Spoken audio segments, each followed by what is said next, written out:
Hello, everyone. Hey How are guys! we doing? We are to have and to roll, and you're going to have us today. To roll. Nice, nice one, Robin. Thank you. Thank you. I was particularly proud of that. Yeah, well, I'm glad one of us is. I'll take myself to the corner and just let you carry on for the rest of tonight. Yeah. I mean, we're going to be going through today some character creation for the game of Dungeons and Dragons. This is in preparation for our campaign that will be coming at some point in the close future. We're going to be making a character for Robin, and we thought we would go through with you, lovely people, the process of character creation. Um, we're going to be using a website called D&D Beyond. It is a um, application. I'm pretty sure it's the official licensed application from Wizards of the Coast. One thing about D&D Beyond, though, you can use it for other TTRPGs, but it is primarily just Wizards of the Coast content on it. So, can anyone just go and make an account on D&D Beyond? Yep. If you want to follow along with us and do some character creation with us, you can go to dndbeyond.com, and that will take you right to the website. Ooh, that sounds fun. Yeah. I'm just going to check because I've got my phone on and I can hear myself through my phone. So I'm just going to turn that down because that's completely distracting. That's okay. I'm just grabbing the D&D Beyond link. Here we go. Um, There we are. So, guys, that's the D&D Beyond link. If you guys want to follow along, make a character at the same time, and then that way, if any questions pop up while we're doing this, just stick them in chat, and we will hopefully be able to answer them. Yeah. Before we start, before I minimize the cameras, I do want to talk about actual character sheets as well. So this is what a normal character sheet looks like. If you wanted to, and we will go through this at the end. You can actually, once you create your character on D&D Beyond, you can actually export it as this type of sheet to print out if you like. But that is what you'd normally get for playing pen and paper D&D. But the good thing about D&D Beyond is that you can obviously have it on your phone. I haven't used the app that much because it's not really for DMs. It's more for players. I don't know whether you can actually create characters on the app. That's one thing I don't know. But I know if the app you can actually obviously use your look up spells and things like that.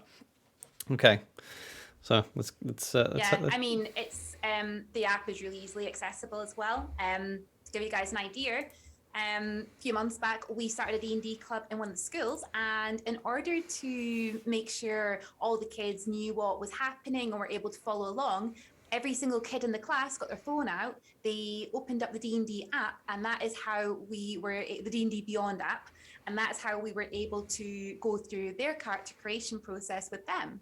So that was with 30 kids together, all with the app out on their phone for creating their characters. So I think the app is pretty good. Yeah. Oh yeah. So to start out, head over to dndbeyond.com. It's free to sign up.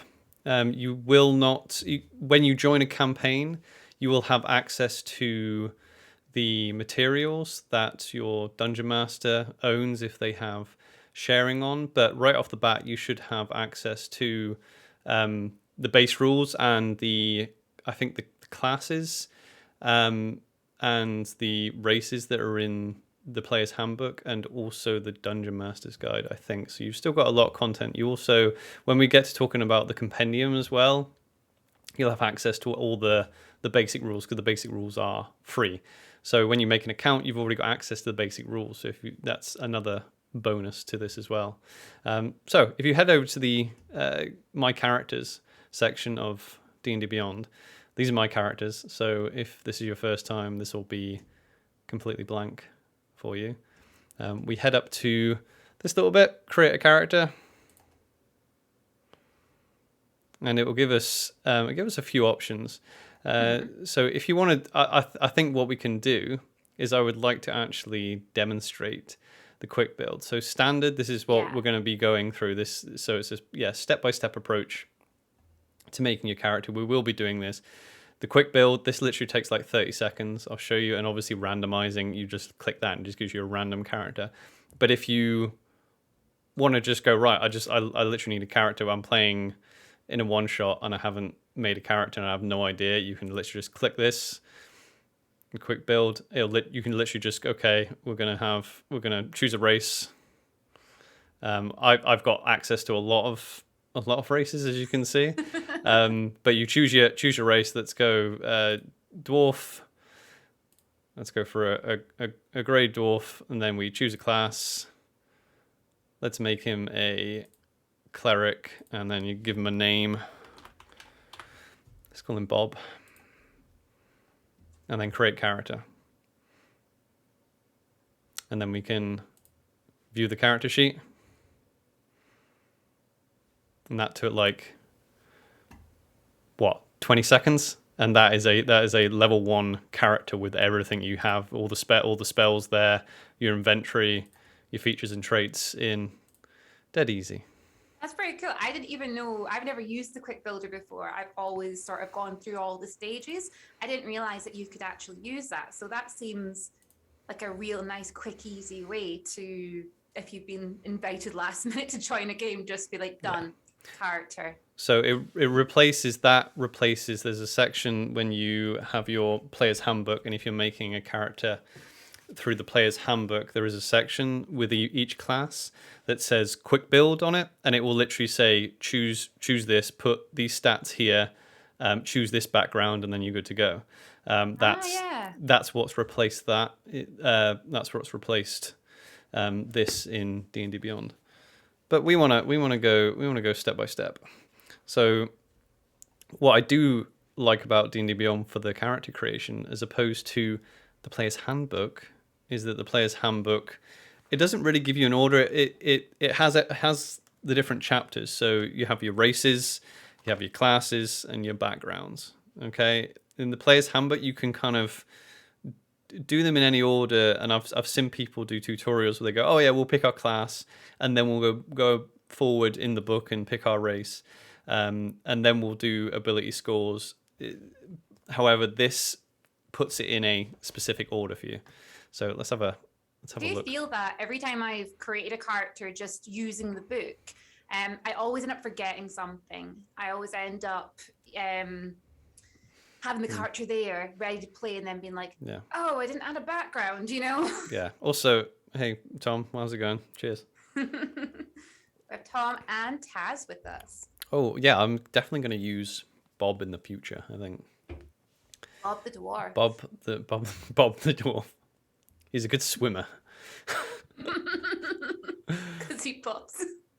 Okay, so yes, he pops. Well done. I'm here to explain the jokes. Okay, so this is the first page you'll come to when you start to make your character. So obviously you can have your character's name. So I'm going to need help with spelling for this character. So this is Robin's character. So we're going to make it with her. What is her name? It's Annalise, right? Annalise with 2 N's and 2 S's. It's Annalise? E. You have to spell the whole thing for me. So yeah, E-L. L-I? I-S-S. You're just making it up, aren't you? It's because I'm watching it on a delay. So you're like, okay, what's next? And I'm like, you've not typed the letter I said yet. Okay. So we have our... That looks right. We can. So what you can do then is you click on the portrait. Oh, no. You click on the portrait, and it'll give you a selection. So these are all. This is all comes with D&D Beyond. It will give us a nice little selection of art. You have some official art for Annalise. But for the time being, we're just gonna plop this elf in here. Sure. So yeah, if you don't have any character art, that gives you a nice little token. The sources, this is more just double check with your DM. You're probably not going to need to worry about any of this stuff. So that's basically, obviously I have Magic the Gathering content, I have Eberron content. They're different campaign settings. If you're using those rule sets, you can take them off. If you're playing Rick and Morty, click that on. This is kind of the basic, just normal D&D stuff here. The dice rolling is, we'll get to that. The dice rolling's good. I would leave that on because leave it on. It's definitely handy. Optional features. There's not really too much to go around there. Just leave them off.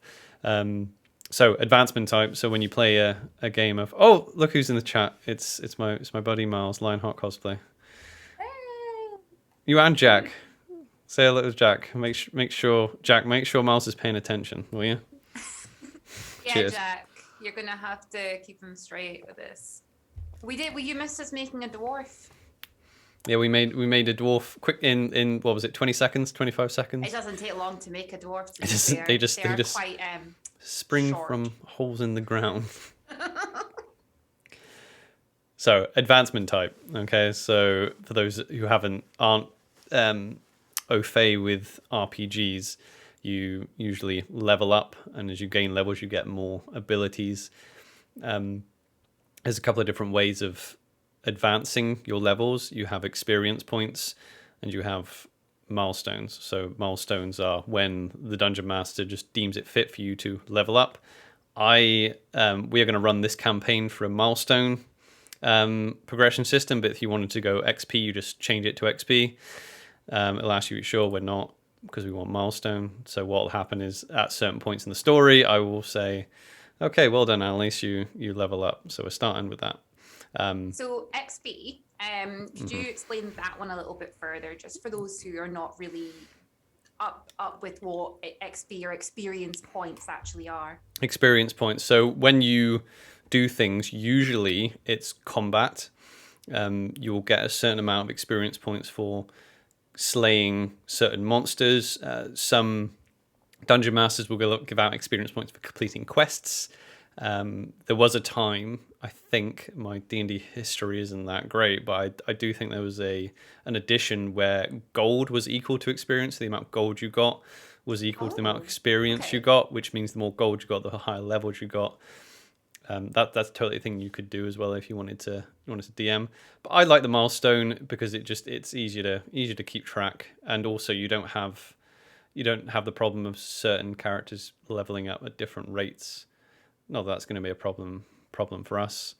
Also, if you've got people who are maybe not as into combat and actually want to do a lot more role playing than combat, they'll take ages to level up if it's done by experience points, because they won't be gaining as many as they would be if they were just going in and getting into combat after combat. Yeah, exactly. If you've got a slower paced game, as Robin says, with lots of just talking, and your DM wants to put those options there for you, especially if you want to talk your way out of it. And then it's quite difficult to decide how many experience points you're going to be giving for just a conversation, if any at all. So we'll be sticking with milestone experience. Hit point type. So when you level up your hit points is your HP. That's how many times you can get hit before you fall unconscious. Not dead, unconscious. Not dead. No, not dead. We'll get to that. There's a difference between dead and unconscious. So we're actually going to do manual because I know that Robin likes to roll her HP. So at every level, which we will get to, you can roll your HP. Okay. Nice. So prerequisites. This you don't really need to worry too much about this unless you're. Because whether these are on or off, your DM will tell you anyway. Feats are we'll get to them kind of right. The last thing we'll talk about is feats. These are special abilities you can get additional to what you pick up for your class. Multi-class requirements. when we get to multi-class, you need to have a certain amount of stats and a certain number in a stat. But if you want to multi-class, so you have two of classes. But we'll get to classes. Hey, Carol, how are you doing? Hey. Encumbrance. This is for how much you can carry. I like using encumbrance. I hate it. Yeah, because even with encumbrance, you can still carry a weird amount of stuff. You can still carry just bizarre things. So I like to put a little bit of a cap on it. Ignore coin. Yeah, I usually ignore coin weight. These are all things that you shouldn't really do too much on this page at all. I'm just going through all of them just in case you're looking at them going, what on earth are these? Character privacy, that's pretty self-explanatory. And then modifiers, this won't make any sense until we get to the next page, but just leave that on top. Okay, so we have our character name. That's the main thing we got. Sorry, just the character privacy. Mm-hmm. So that is, what does that actually mean? Okay, so this means that other people can't look at your character. Yeah. Right, okay. Yeah. So other people in the same campaign on and the same can't open it. Yeah, exactly. Yeah. Okay. We'll have a little look at the campaign as well, starting a campaign. Okay, so click next once we have our name locked in. Now we're going to choose a race. Okay, now I have quite a lot of races. If you have a free account, you are just going to have I think you just have the basic races that are in the player's handbook, which is this book. Plus, I think Goliath and Aarakocra, I think, and maybe Asma. But there's still we're not gonna, don't worry, we're not gonna choose any of these crazy ones. We're going to be choosing, what are we choosing? Annalise. For Annalise. No, I'm joking. Annalise is a half elf. Mm-hmm. So we'll be going to half elf, and she is just I guess a normal half elf. She isn't a different type of half elf, like a half wood elf or anything like that. But we could have a little look at those actually, because I can't quite remember. I think it's one of the expertise that you switch out. So why don't we go to the half elf section and just see what it would be like if we made her a half wood elf or something. Okay, yeah. So this is, we have races. So this is your list of races, and then as Robin said, we actually have they're like race, the race subtypes or sub races. Okay, so the half elves are obviously their lineage is half elven, but what makes up their other half, or what type of elf they are, mixed with what other half changes. So which one are we choosing? What's mark of detection? What is that? You know what? Where's that from? You know what? Well, we can always find out. Let's find out together. I do not know this one. I have a feeling that it might be in the new book, which I'm not overly familiar with. It might be from the Strixhaven stuff. Oh, maybe, yeah. Not entirely sure. Elf I don't know about. Yeah. Weird.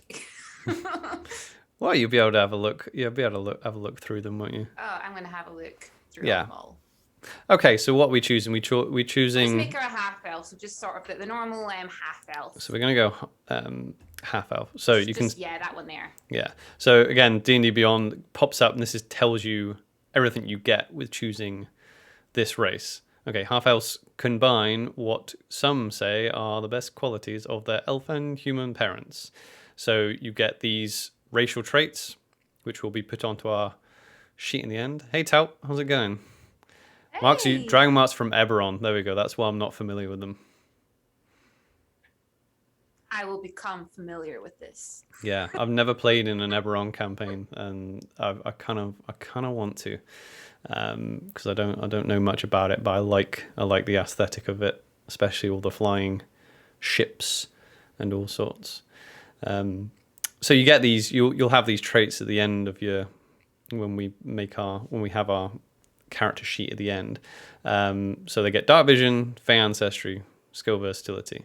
And if we go down the list here, it'll give you a rundown of what all these things do. Okay, this is kind of what we want to pay attention to for the next section. So this is the ability score increase that being a half elf gives us. So our charisma score is increased by 2, and 2 other ability scores of your choice. So we'll start getting choices now. Okay. Yeah. So we'll choose the race. Okay, now we get to make our choices. We've got everything here. So the little exclamation part says we need to make choices. So ability score increase. Don't worry, we'll get to ability scores in a minute. Yeah, I do have access to all the books on D&D Beyond, and yeah, because I saw the Cyber Monday sale, and I just went, yep. Every single book. Yeah, because I just thought, why not? Otherwise, you kind of go, oh yeah, I might get this, might get that, you know. So this is what I love about D&D Beyond as well, the fact that we can all, yeah, like exactly what Talp's offering there, the fact that we can share things between each other and stuff. You can't do this with this. Yeah, it's got so much utility. I was a little bit cautious of it at first, because it's like, oh, it's only wizards, you know, D&D, especially now they've taken away some of the unearthed, well, they've taken away all of the unearthed arcana, but now it's basically just like having all the books, because I do like the paper books as well, especially for reading, if I'm reading lore or rereading rules. But anyway, so ability score increases. So we automatically get a +2 to our charisma because they're very charismatic, but we are also able to up one ability score by 1 each. So what are you choosing, Robin? Okay, my decisions will be dexterity and wisdom. I quite like my bards to be decent wisdom. Your what? Sorry, we haven't got to that bit yet. Oh, sorry. The thing is, that I is think okay, when creating it, it's good to know what you're actually going It's okay. for. I was gonna go over that as well. So you Okay, can. sure. You Wisdom can, and dex. yeah. Once you're done this, you can go back. You know, it's not set in stone. You know, unlike, see, even Talp's shocked. This is a thing, right? To be fair, I mean, it's a half elf, right? It's a half elf. Yeah. So it's half all right. Okay, so we've selected dexterity and we've selected wisdom. This is an ability you get. Dark vision, the most overrated ability ever. People think you can just see in the dark, but Guys, Oliver is not a fan of dark vision. No, I am. Pick that up. I'm a fan of dark vision, but when you say, right, it's pitch black, it's like, I've got dark vision. I'm like, yeah, okay, so that means, yeah, it's dim light. So when you wake up in the middle of the night and it's just moonlight out and you stub your toe, that's dim light. That's what it's like. It's not just being able to see in the dark. You can see in dim light as if it were bright light. No, I'm saying if it was pitch black, then the dim light would be that, wouldn't it? So if it's complete darkness, you're seeing as if it were dim light, which isn't great to see in. But if it's dim light, yes, okay, it's you can see as bright light. That's fair enough. Fey ancestry. This is all going to be put on your character sheet at the end for you to read at your leisure as well. You don't have to add this in, as long as all this is already just going to be added for you. Bit of advice, guys, and this is what I actually love about D&D Beyond, because I've played Elves for a while and I always forget I have Fey ancestry. The wonderful thing about D&D Beyond, I'm saying this now in case I forget later, is it actually, on the finished sheet, it puts it in an area where you actually see it really easily. So as soon as you're having to roll that saving throw against being charmed, you remember, haha, I have Fey ancestry. Because I always forget on a physical sheet or on Roll20, I always forget. Yeah, we'll definitely talk a lot about that, because that is that's probably the biggest bonus of using this tool set. So skill versatility. So with this race, you gain proficiency in 2 skills of your choice. We're not going to go through this too much because we'll talk about it a bit later on when we have the sheet in front of us. But the proficiency is what you're good at. Okay, so what choices do you think you might make for Annalise currently? Again, these can be I'm going to changed make later two on. choices, but this is something we may change later because my background off the top of my head can't remember what I get. So, could you let's go for could you drop the menu down so we can see the choices? Unfortunately, it won't do that. So I can read them out to you. Oh, okay. No Yeah, worries. we have acrobatics, animal handling, arcana, athletics, deception, history, insight, intimidation, investigation, medicine, nature, perception, performance, persuasion, religion, sleight of hand, stealth, and survival. Basically everything. Yeah. We are going to go for performance for one of them. We're gonna go performance. Mm-hmm. Hey, Emily. And then we're also going to go for perception. Perception. Hey, And then we get to choose a language. Her language, let's go for Draconic. Okay. Oh, Draconic. Okay. Okay. So languages is very just dependent on the type of game your DM's running. It may come up if you know you're playing a campaign where you're heading into the abyss, then you might want to pick up Abyssal. I would pick your whatever makes sense for your character, but we can get to that. Again, we can come back and we can change that. Yeah, that's something after a campaign description, I'd probably go, actually, maybe she should speak this instead. But I always tend to safety net Draconic, and I have no idea why. Yes, always, as Tout said, always good to discuss with the DM. Luckily, Robin's got her DM right here, so and her DM's the DM's controlling the mouse, so I'll keep her right. Okay, the fun bit. So on to the next bit. You press the little next key once you're done choosing your proficiencies and languages from your race, and we get to now pick our class. So for those of you who haven't played Dungeons and Dragons, your class is like your job, and it's not only a job, it's usually more of a calling. So your class is intrinsically tied to your character's being and their lifestyle. So I mean, we can go through. do you want to go through all of them? I mean, I know what you're going to be picking. So I don't feel like we really want to go through all of them. The classes are usually split between what you call your martial classes that are usually a little bit more physical. They like to use weapons, and your casters, like to use magic. What class would you like to be, Roman? Sorry, having an asthma attack. Right. You sure? Are you okay? Yeah, no, I'm okay. You okay? It was just a bit wheezy there. If you need to go have a break, I can carry on with these lovely people. Don't worry. I think I can hold on. So let's go for the bets in. What do you guys think I'm gonna go for? Thanks, Tom. Right. It's going. Annalise is, of course, a bard. A bard. Okay, so we click bard. So this is confirming class. This gives you a rundown, a little bit like the race did, of everything the class can do. So we just add class. Great. Now we get to make all our choices with our bard. Choices. Oh, the choices. So I do want to go through this. So your hit points are already set in stone. So it tells you how. So this is your max hit points that we discussed earlier. The amount of health you have, and if it goes to 0, you go unconscious. It's 12. Now, if you select this box here, it tells you how it got this number. So we are at first level, so you don't have to roll your hit dice. Hit points at first level is 8, plus your Constitution modifier. We will get to what the modifiers are, but it's already done all the maths for you, so you don't have to do the maths and make sure you get it right. Oh, is my HP right? It's already D&D's Beyond has got you. It's got you. It's got us.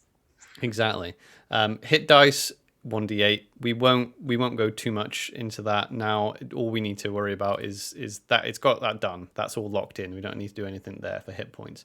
So proficiencies, you get 6 choices because bards are a utility class and they are a support class. They are good. They're pretty good at a lot of things, basically. So I'm hoping you have a list there of what you would like to pick. Played enough bards. I've got this shit. Right. Are you ready? Go ahead. Intimidation. Okay, so we're going to go down to skills. So this is quite an extensive list, like I say, because the bard is a utility class. So we have a lot of skills to choose from. If you're going for like a martial class, then you'll probably find things like intelligence-based, things like investigation won't be there. So anyway, so we want to go for, what was it again, Robin? Intimidation. That's how frightening you are. Your second skill you want to choose is persuasion. Persuasion, convincing people. And your third skill. Then third one, Sleight of hand? No. You haven't got sleight of hand yet? No. But my background gives me sleight of hand, if I remember correctly. You metagamer. I know, right? Stealth. Stealth. Okay. I find stealth very useful. So we'll get to proficiencies and skills when we have our character sheet in front of us. But this is basically just, if you're going through this for the first time, just go, okay, what is my character wanting to be good at? Are they wanting to be an intimidating person? Are they want to be persuasive? Are they want to be sneaky when they want to be stealthy? This is what you got to think of. So now a bard is a kind of professor of the arts. So like an artiste, a musician. So they are good at playing instruments, and you get to choose what instruments you're good at playing. You get 3 choices, Robin. As you got it right, yes. So instruments. I think we know you probably want a lute because that is iconic. Yes. So Annalise's main one is a lute. So just to clarify, just in case anyone is wondering, this is just your proficiencies. Yeah. It's just what you're good at playing, not necessarily what you have on you. Yeah. Lute. She is proficient in lute. Yes. Yeah, like Robin said, we haven't got to equipment yet. So this is not things you have. These are things that you're good at. That you're good at playing. So you're proficient. So you've learned how to play the lute. Yeah. So lute. Also a flute. A flute. And bagpipes. Because you guys can't see the the drop down menu. It might be fun if I just read them out. So you get a choice between a lute, bagpipes. Bird pipes, which I'm not entirely sure what bird pipes are. A drum, a dulcimer, a flute, a glar, a hand drum, a horn, a longhorn, a lyre, a pan flute, a shawm. Again, I don't know what that is. A songhorn, a tantan, a thalar, a token, a viol, a war gong, and a yarting. That's the options that all my stuff gives you. But we wanted the bagpipes, didn't we? Yes. We also wanted a flute. Yes. Right. If I can, there we go. So we got a flute. Fantastic. Now this part is worth reading. Not as much, however, as it is when you are going through the player's handbook, because this I've seen people make mistakes many times in this section this is spell casting. So even when I talked earlier about there being martial characters that are a bit more in your face, most of the martial classes do still have spell casting, like your rangers and your paladins. So reading this part, because every class cast spells differently, making sure you read this is important. However, D&D Beyond has got you, right? So it will make sure that you know how many spells you can prepare per day, how many spell slots you have, because people don't read this fully, especially new players, and they don't understand this because it is confusing. So we'll go through it relatively quickly. So every class bar like a couple will have this. So it tells you what spells you can pick. Okay, now at this point in character creation, you can go and pick your spells on the next page. I think it's better to pick your spells once the character sheet is complete, because then you're like, right, I've got my character, now what spells do I want to have? Because then you can just sit and read while your character's already created. Because so then if you do get to a point where you've run out of time, at least you've got a fully ready character just to sit down and play with, and you're like, oh, I just need to pick my spells, and you can pick them on the fly. So we'll go through this for the bars, and this is different for every class. Okay, yeah. So spells known at first level and higher. So 4 first level spells of your choice from the bard spell list. Okay. Spells known column of the bard table. So this is where people get caught up, is because they forget about this block of text and they don't understand the table in the book. However, D&D Beyond, it will just do it all for you. It knows what's in the table, and it will make sure you have the right amount of spell slots and spells. This is one that caught me up when I first ever started playing. Additionally, when you gain levels in this class, you can choose one of the bard spells and replace it with another spell from the bard spell list, which also must be of a level of which you have spell slots. Don't worry about that jargon there, but I played a wizard, and there is a similar block of text that said when you gain levels in this class, you learn more spells, and I forgot about that because we had already played a few sessions and we leveled up, and by the time we got to 3rd level, I was minus about 4 spells that I should have known. But again, D&D Beyond has you. It'll make sure it'll give you the slots. It's all fine. Spell casting ability. Now this is where the next section is going to come into it. So every class, especially when you're using spells, will use an ability score to cast that spell. Okay, so that is why we'll go through this on the next section, why it's so important to make sure you pick the right stats. So this tells us that the spell save DC, will go through that, but this is the important bit. You're plussing your charisma modifier for this class, and the differences in the classes. So if this was a wizard, this would say intelligence. If this was a druid, this would say wisdom.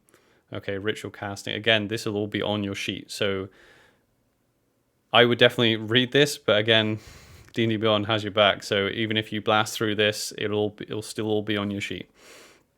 Bardic Inspiration, we can see that at the end. Great, but we've chosen everything we need, so we can go next. You blow the enemy up. Oh yeah, but so yeah, Miles.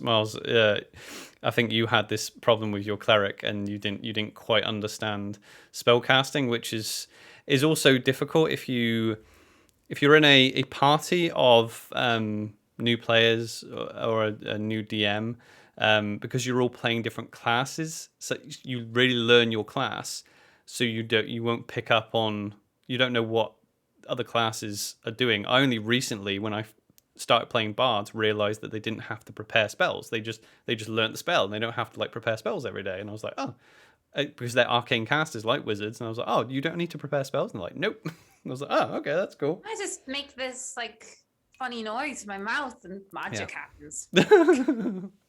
Okay, so we've come on to the we have come on to the fun bit, which for newer players can be a bit daunting. This is where we get all these numbers from our sheet. I don't know where my sheet's gone. Hold up your sheet, Robin, your paper sheet. Sure. Let me just open up the player's handbook. Have you got numbers in yours? Numbers? Oh, as in. It's fine. Don't worry. So normally, if this is filled out, this is all you can't see with it because it's too bright light. But this will all have there will be numbers down here. So that's usually the intimidating thing for newer players. Excuse me while I sort this out of the mic, because that's just fallen off. So that this numbers bit can be the confusing bit or the intimidating bit. But this is where we pick our ability scores. Now this is where all your it's kind of tough to see. Yeah, should be numbers. But so we have 6 numbers that we want to generate. Okay, the numbers aren't here yet, but these are these 6 numbers will define your character. Okay, so the 6 numbers represent 6 characteristics of your character. So we have strength. So how strong you are. If you want to burst, if you want, you better do. If you want to, if you want to hold on to something, if you want to be able to do something athletic, and if you want to hit something really hard with a big fucking weapon, that's dictated by the strength, how good you are at that. Your dexterity, how nimble you are, how fast you are, which is important because that's how we decide who goes first and in what order people go in combat. So it's something called your initiative. So your dexterity modifier is added to your initiative. So the more dexterous you are, the quicker you're going to go in combat. Is also how usually how good you are. With your hands. Which we all want to be good with our hands. How sneaky you are, how quiet you can be. Your constitution, do not forget about this. So this is the one people usually go, I can't see it because this is the least sexy of them all. Constitution has a lot to do with your health, but it's basically how hardy you are. How you can you drink a lot without being sick. If you get ill, how do you cope with that? So the Constitution score affects your overall hit points, how many hits you can take. So very, very important. If this is a low number, you might have problems. Your intelligence, who needs that? Exactly, Emily. Who you can take a hit basically. Your intelligence, how smart your character is. And then we have wisdom. So these two usually bide for attention. Wisdom usually just takes over. Wisdom just needs to stay in its fucking lane. To be honest, it seems to always be a thing, even though it's quite evenly spread. Like wisdom and intelligence can be a little bit confused. Intelligence is how good you are at. So Lionheart cosplay, book smart versus street smart, very, very much that type of thing. Intelligence is your book smart. If you were to, so it has a bearing on things like investigation, whereas wisdom, it's how worldly you are, how aware you are of your surroundings. So a good example is you have 2 characters. One's wise, one has a high wisdom score, one has a high intelligence score, and a low wisdom score. One has a high wisdom score and a low intelligence score. The high wisdom character will be walking through a library, and they're both looking for something, a piece of information. The high wisdom character will be aware of their surroundings, and they'll be like, oh well, look over there, that's a weird staircase to put there, that looks creepy over there, that might be a restricted section. And the intelligent characters go, oh yes, okay, I'll look at this book and I will decipher the clue within this book. I'll be better at that. So that's an example of the difference. Yeah, it's a good example. Emily, facts versus common sense, sort of. sort of. But you get the spirit of it. And then charisma. So charisma is how it's not, people think it's like outgoing and friendly, but charisma also affects things like intimidation. So you can be evil characters can be charismatic. You can have a presence about you. That's more what it's like. How much you capture people's imagination, that type of thing. So how do we determine these scores? Right. So we need to generate the scores for each of these attributes. So we're going to choose a method. There's 3 different methods, and I haven't actually decided what we're going to do. I think you like rolling, right? I like to roll, but it would be a good idea to talk through the 3 methods just so that everybody does know what they are and how they all work.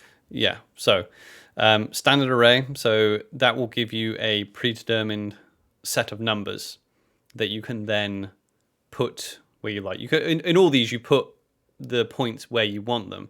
The standard array just gives you a set of numbers, and then you just put them where you want. Rolled, what happens is you roll 4 d6s, you drop the lowest one, and then you write the number down. Okay, and you do that 6 times, and then you can use those 6 numbers that you have to put them where you want them. And then the point buy is for it's I think it's an adventurers guild thing. I think because they don't roll stats in that, so it's a little bit more. I like point buy. I don't mind sort of chatting about it. Yeah, it's a little bit more. What's the word? It's a little bit more mechanical and methodical. So if you go right, I want to make the best fighter I can, and they're going to be really good at firing a bow, you know. So I want to completely put all my so basically you want to you can have 3 really high numbers and 3 really low numbers if you want. With point buy, so you can choose to be I'm going to be terrible at that, and then I'm going to be terrible at this, but I'm going to be okay at this, but I'm going to be very, very good at those 2 things.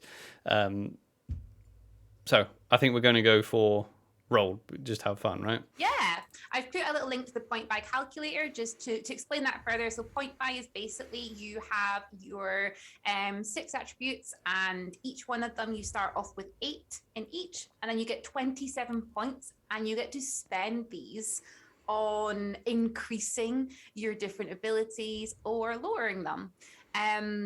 Obviously, as you get higher, so as your ability score gets higher, the points cost more. So you could have a character starting off at level 1 with sort of a score or a really high score within there, but it means you don't have as many points to spend on the other ones. So I do quite like it for that, but I like the gamble of rolling for it because you never know. Yeah, so we want at least depending how you talk to if you're rolling. In fact, actually, I'll rewind a bit. For this, talk to your DM first. If in doubt, go standard array, because you really want all the players to the GM will probably want all their players to do the same thing when generating their stats. So you can all roll together if you want. There is a thing. Obviously, D&D Beyond is not such a thing. It can be a thing for some tables that people make a session out of it and go, oh, we'll all roll our stats. It'll be fun. Me personally, I don't really find it that fun. It's just yeah, okay, I prefer to just get in and get on with the story really than sit and roll. I think rolling for hit points is a little bit more fun. We'll get to that. But yeah, just rolling dice. I prefer to just get it out of the way. So we're going to. So I'm actually curious whether this will show up on the I'm really window hoping capture. It does, because I want to show people the dice on this. Oh, it does. Yeah, look at that. So I've got fancy digital dice. So this is what you get with D&D Beyond. So we have an 11 is our first roll. Those are so cool. They're all glowy. We have an 8. I'm behind, so you're seeing the numbers before I've seen them. We have an 11. We have another 11. A lot of 11s. Yeah, this is not a 15. So we'll see. If we don't get another 15, then we'll roll again. Because I think you need at least 2 15s. So that's my choice as a DM. I'd like to be right, okay, you want at least 2 15s because you want to be good at least 2 things. So unless you want to keep those, obviously, or do you want to reset? I don't know. How about let's follow your rules. At least 2 15s. We'll do that. That's always a gamble as well. I might get a load of 8s and 2 15s. Yeah. Taup says he prefers to use standard array to keep everyone on the same level. I'm kind of that opinion too. Luckily with this, Robin's the only player. Well, mainly the only player in the campaign, so it's not gonna affect Also, too much. Talp. Yeah, my intelligence score is always a negative in these games. It's always a negative because then I can use that as an excuse when I can't figure out a puzzle. I'll be like, well, my character can't figure out the puzzle. Okay, so we're gonna have another shot of this. That's 14. 11. 11. Oh, the 11s today. 11 seems to be the one to do. Yeah. That was an 18. You might want to keep this. That's an 18 and a 13. Oh yeah, let's keep this. You want to keep that? Okay. I want to keep it. Can I keep this? This is good. Okay. This is good. So now this is where it comes. This is where it comes into play, right? So we know we're playing a bard, right?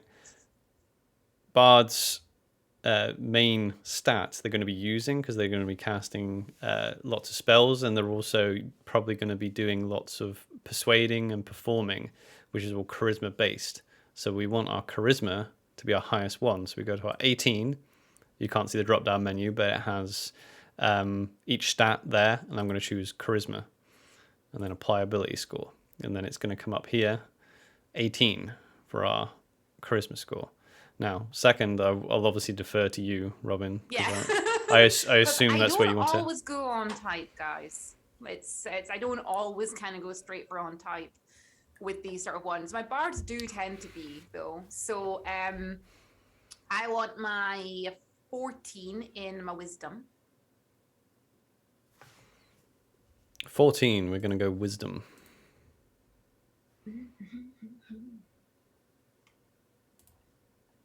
Okay.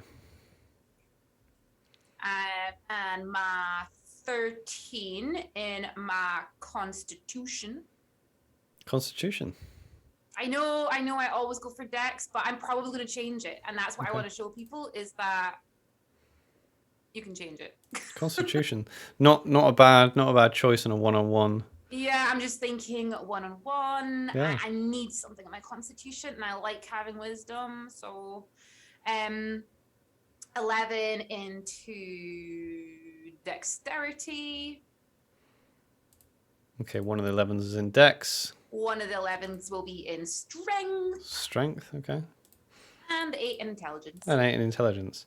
We'll apply that. Now, the other important thing, and I'm assuming you've kept that into consideration, is that we have our racial ability, which gives us 2.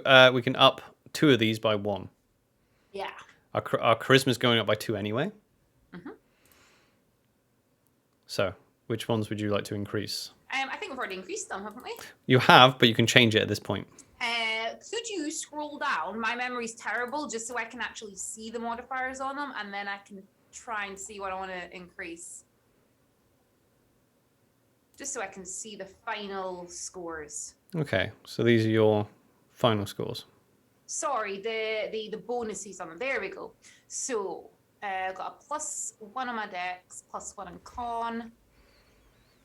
I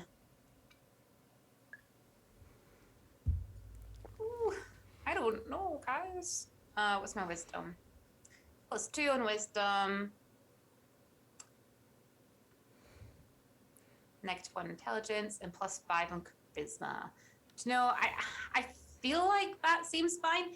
I kind of need to remind myself on what the actual barriers are around these. So the barriers.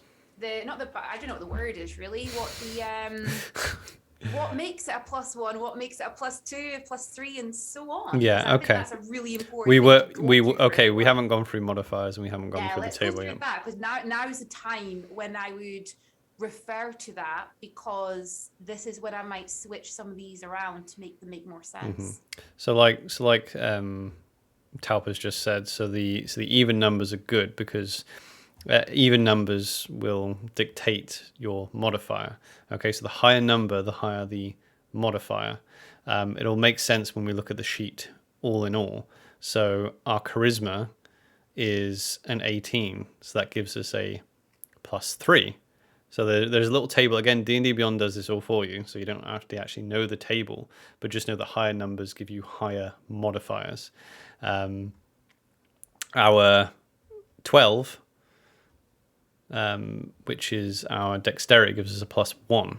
Sorry, just to kind of say that again. Sorry. So an 18 would have given you a +4, and we've got a 20, so we've got +5 in our charisma. Oh, now we have a +5, yeah. Yeah, so an 18 would have been a +4.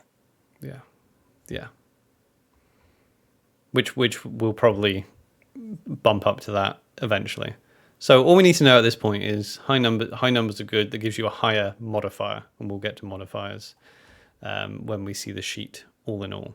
But that's our character. Our character has their 6 attributes. So once we've done that, we click next. And now we go on to the background. Yeah, I might do some changing about with that later. Yeah, it's fine. I'll spend a little bit of time on it, I think, and then change a few of those. Oh no, 100%. So the background is basically the skills that your character has picked up from their life before the adventure. It's different from their backstory. That's something you can think of. We'll discuss that in a bit. But the background will give you extra things that you are good at. It also gives you little features that. Well, we can talk about them when we have a look at them. Yeah. So let's just say I'm assuming you kind of want to go for something like a charlatan. Yes. Right? I really enjoy the charlatan background. It's the main background I tend to go for. It's just something I know rather well, and the particular character we're creating today, her backstory is actually based around this charlatan background.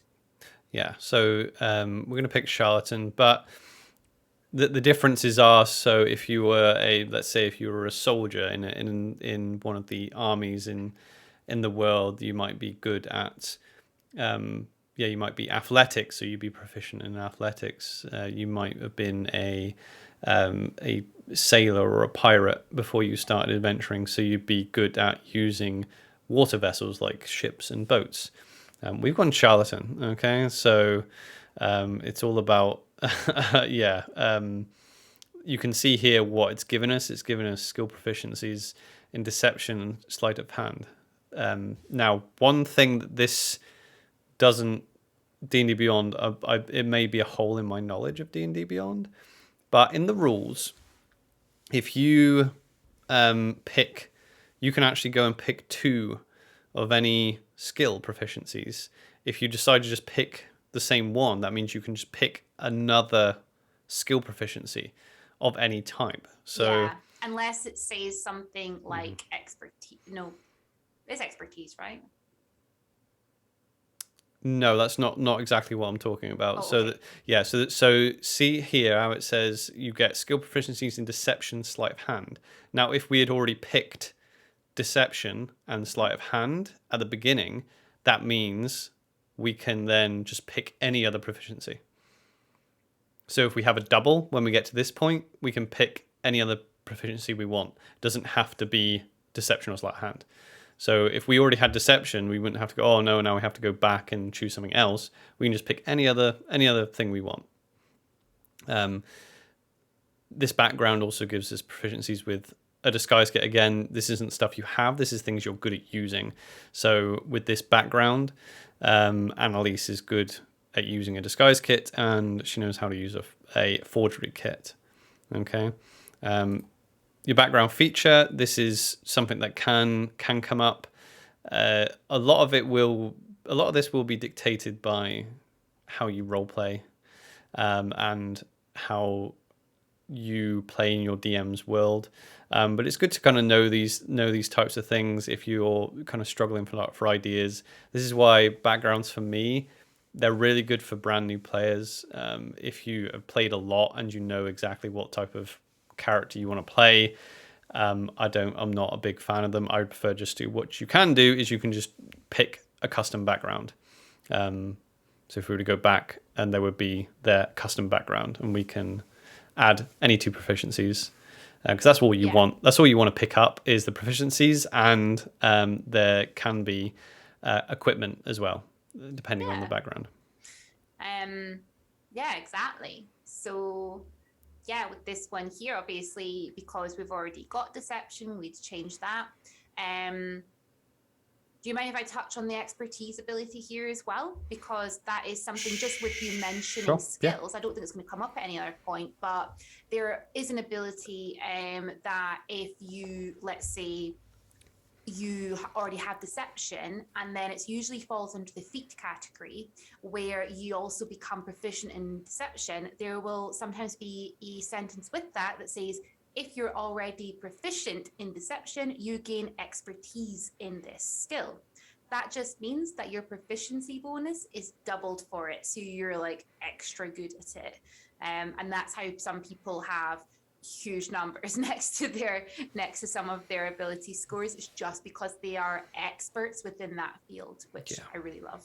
Yeah, it's good to know that type of thing. That doesn't have anything to do with backgrounds, and if you're going to be playing a fighter or a barbarian, you're not going to be worrying too much about things like expertise. Yeah, Emily's right as well. Yeah, rogues do get that level one. Yeah, I'm pretty sure they do. Yeah, so yeah, expertise is usually a rogues and a bards type of thing. The more utility based classes. But yeah, that's I just wanted to separate that from always maybe have that in mind. Again, you can maybe go back, but I wouldn't worry too much about expertise if it's your first character. So that's your background feature. Suggested characteristics. Now, characteristics, I have never filled these out. I have never. So there is a section on your character sheet, and it's here. This is where the personality traits go. They're basically supposed to be prompts for roleplay. So how your character would act in a certain situation. It's good to think. Exactly, Talp said it. They're really good guidelines for new players. I've never filled them out. I've always had a good idea of what my character is going to say, but the good thing, so like roleplay tip, you need to know what's true for your character. If someone comes up and goes, oh, will you help us save this village, your response needs to come for what is true to the character. If you're if you're a person that wants to help people, then you're going to help someone in any circumstance, then that just gives you your answer. You don't really have to think it through. And this is why they have this section. If you don't know, then you can literally, you can roll on a table if you want, or you can just look through these and just add them. So your personality traits, you can pick 2. Let's just pick them. It's not going to affect Robin's roleplay at all, but let's just pick them just for the hell of it. Sarcastic and insults are my weapon of choice. Sarcasm and insults are my weapons of choice. Let's add that. Let's go for that, because that's how I see Yeah, and also that's quite cool. It just gives you like, honestly, if you are looking at joining a game for the first time and you are a little bit nervous about role playing, these are absolutely brilliant. And the first time I played in a proper campaign with Torvi, actually, I did pick a couple of things through my hermit background, and I did bring those into roleplay the first few sessions because it kind of gave me a little safety net to fall onto, and then I got confident and realized who my character was, and I never used them again after. But it helped with that initial getting into roleplay, I find. Yeah, so I will say for newer players, your DM, I personally don't think your DM should. It's very unlikely they're going to pull you up on any of these things. However, if you do write something specifically about your character, and you're not as confident role playing, and your DM is aware of that, they might reward you with things like inspiration if you exhibit those things. I have a joke for every occasion, especially occasions where humor is inappropriate. Let's add that for Annalise. So your ideals is what you believe. This is usually the stuff that's what's true for your character. This is the thing that when it comes to decision making, this is what motivates that. So is there any there that jump out of you? How about independence? Yeah, let's go for that. She's very free spirited. Let's go for independence. bonds. Let's just do a random one just so we can check it out. So Yeah, it says random up here. That'll just roll a d6 and give us a random one. And flaws. Let's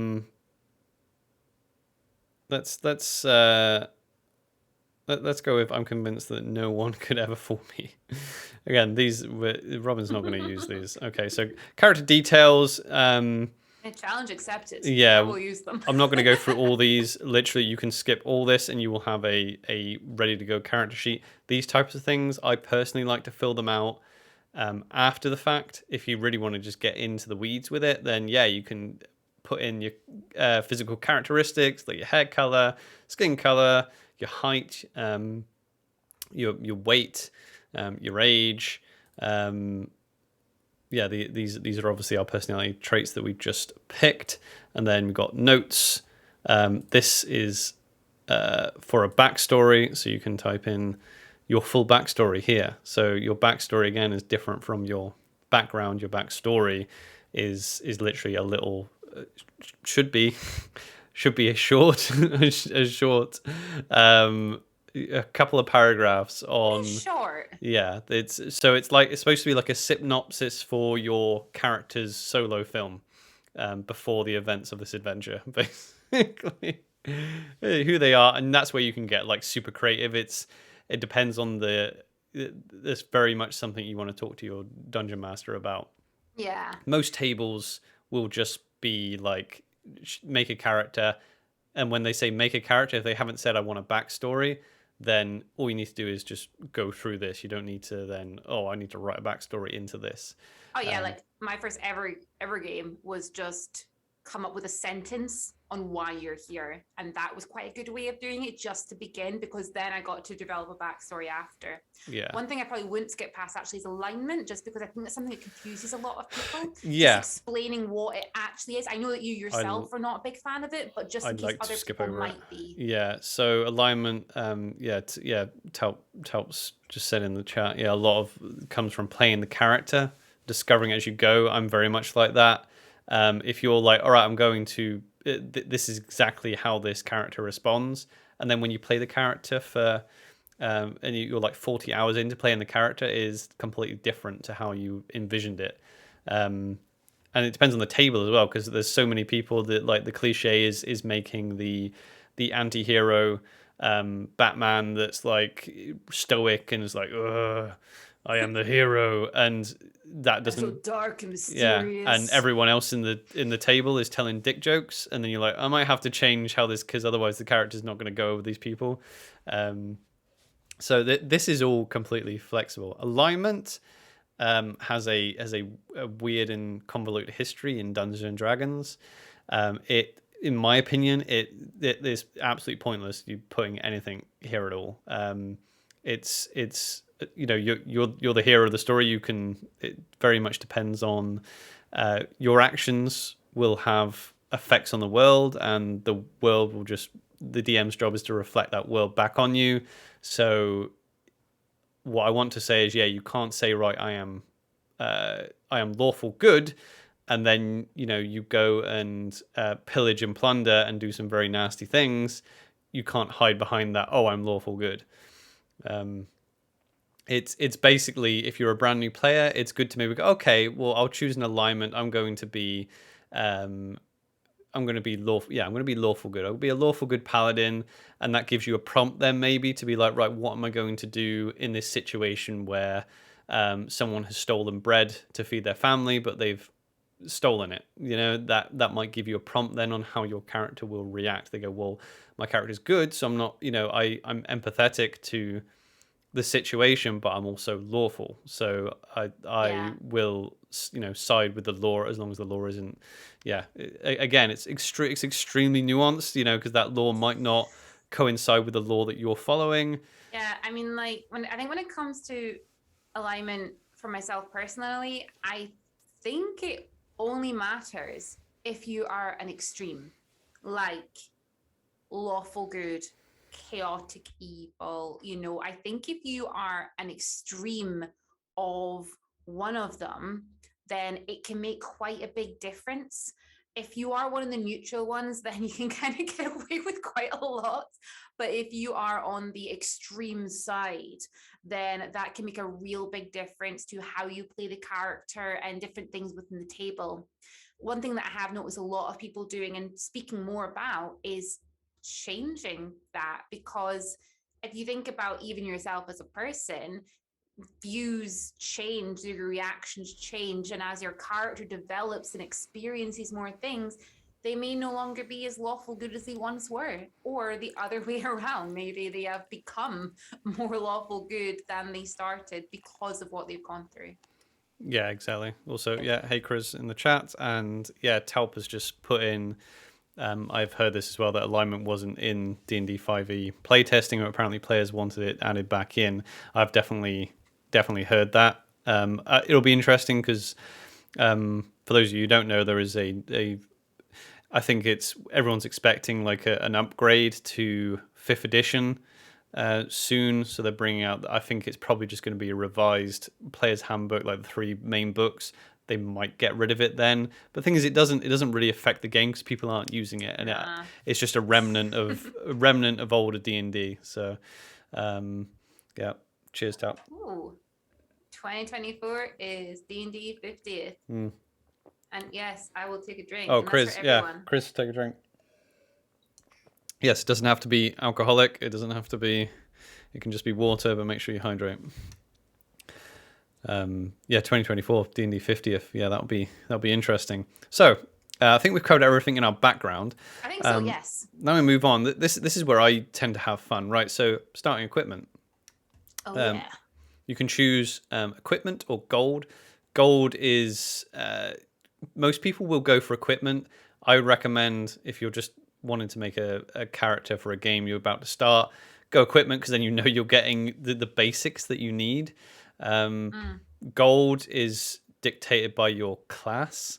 I think it's primarily dictated by your class. So then the idea is that I think, again, I think it's an Adventurers League thing where it's organized sort of quasi competitive play, where you get so much money and everyone's got the same amount of money to buy things. So we're going to choose equipment. Yeah, let's go equipment. Kind of need a musical instrument.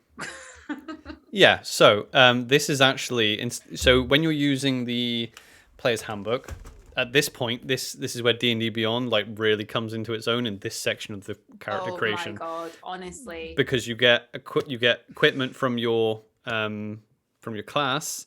You also get equipment from your background. So usually at the end, when you're figuring out your inventory, the inventory slot they give you is like tiny on here, and what they will say, well, we'll go through it piece by piece. So instead of like thumbing through the book backwards and forwards at the end, figuring out what equipment you have, it's all just here. So you've got starting equipment. So here we go. We got Bard starting equipment, and we got the Charlatan starting equipment, which is our background. So we get a choice first from the Bard: a rapier, a longsword, or any simple weapon. Which would you like? Like any simple weapon. Any simple weapon. The weapon of my choice is going to be. So the drop-down menu will give you a choice of what you can have. I would like a crossbow. You can't have that. Why? I'm kidding, you can have it. So there's no such thing as crossbows in my world, in my homebrew crossbowless world. So you can have so we've got a light crossbow. Now this is the awesome bit, because people who make their characters out of the book, this is something that every single table I've been at before about a year or so ago has totally forgotten about. So with your class, you get these packs. Now, these packs in the book, they literally are presented like this. You get a Diplomat's pack, an Entertainer's pack, a Dungeoneer's pack, and a Priest's pack or something. There's a few of them. But then you have to go to a different section. You have to go to the equipment section in the book to then find out what's in that pack. And so what people do when they're like making characters and they're getting to that point of making the character, they're like, oh, I'll just put Dungeoneer's pack. And then they forget what they actually have in that Dungeoneer's pack. So Yeah. people will go through a full like 1 to level 5 adventure and be like, oh no, how do we get across this chasm? And then they'll like look through their stuff and they'll be like, hang on, what's in the Dungeoneer's pack? Oh, rope. We could have used that, and flint and all sorts. However, when we pick one of these, so which one we wanted to pick? Diplomat's pack. Oh, okay. Yes. Diplomat's pack. My reasoning behind that, just since we are kind of explaining this as we go, is because the main plus of the Entertainer's pack is the fact that it comes with a disguise kit, but my background gives me a disguise kit. Fantastic. So it does say there what you get, but don't worry, that is all going to be in your equipment when we get to the end. So we get a musical instrument, so we get a lute or another musical instrument.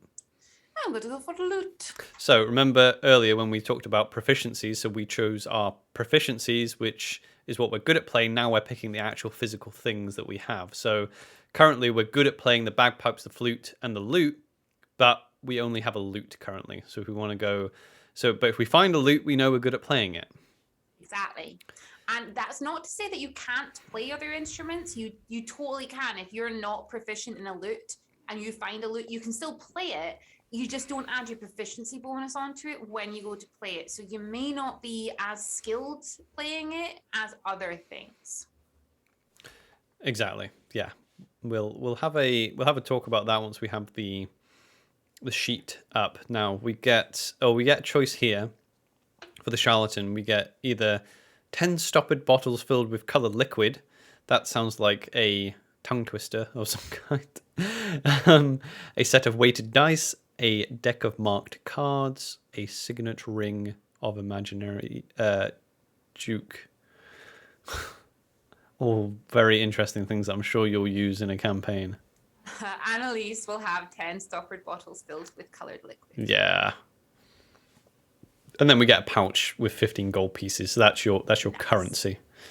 Okay. So we're going to click this, add starting equipment. So that adds that all to our inventory. Okay, so there it is. That's our equipment. So this is our current inventory, and there they all are. So including the stuff that was in the diplomat's pack, like this oil flask. And then if we click this, it'll tell us exactly what it is and what it does, which is amazing. Okay, but this isn't the finished product. So we've done that. We click next. Oh, I will say as well, if we go down to next just yet. if we go down to the bottom, sorry, what were you going to say? Well, we need to now wield and wear the equipment that we've got there on D&D Beyond. So if we go next, it won't be there to use. So we've got armor there. So can I cut you off? I was going because I was going to demonstrate it for a very important reason. Okay. Okay. Yeah. So we'll skip that. Other possessions, if you can. Oh, that's the personal possessions. They're not actually. They've not got an entry in the kind of the encyclopedia of D&D Beyond.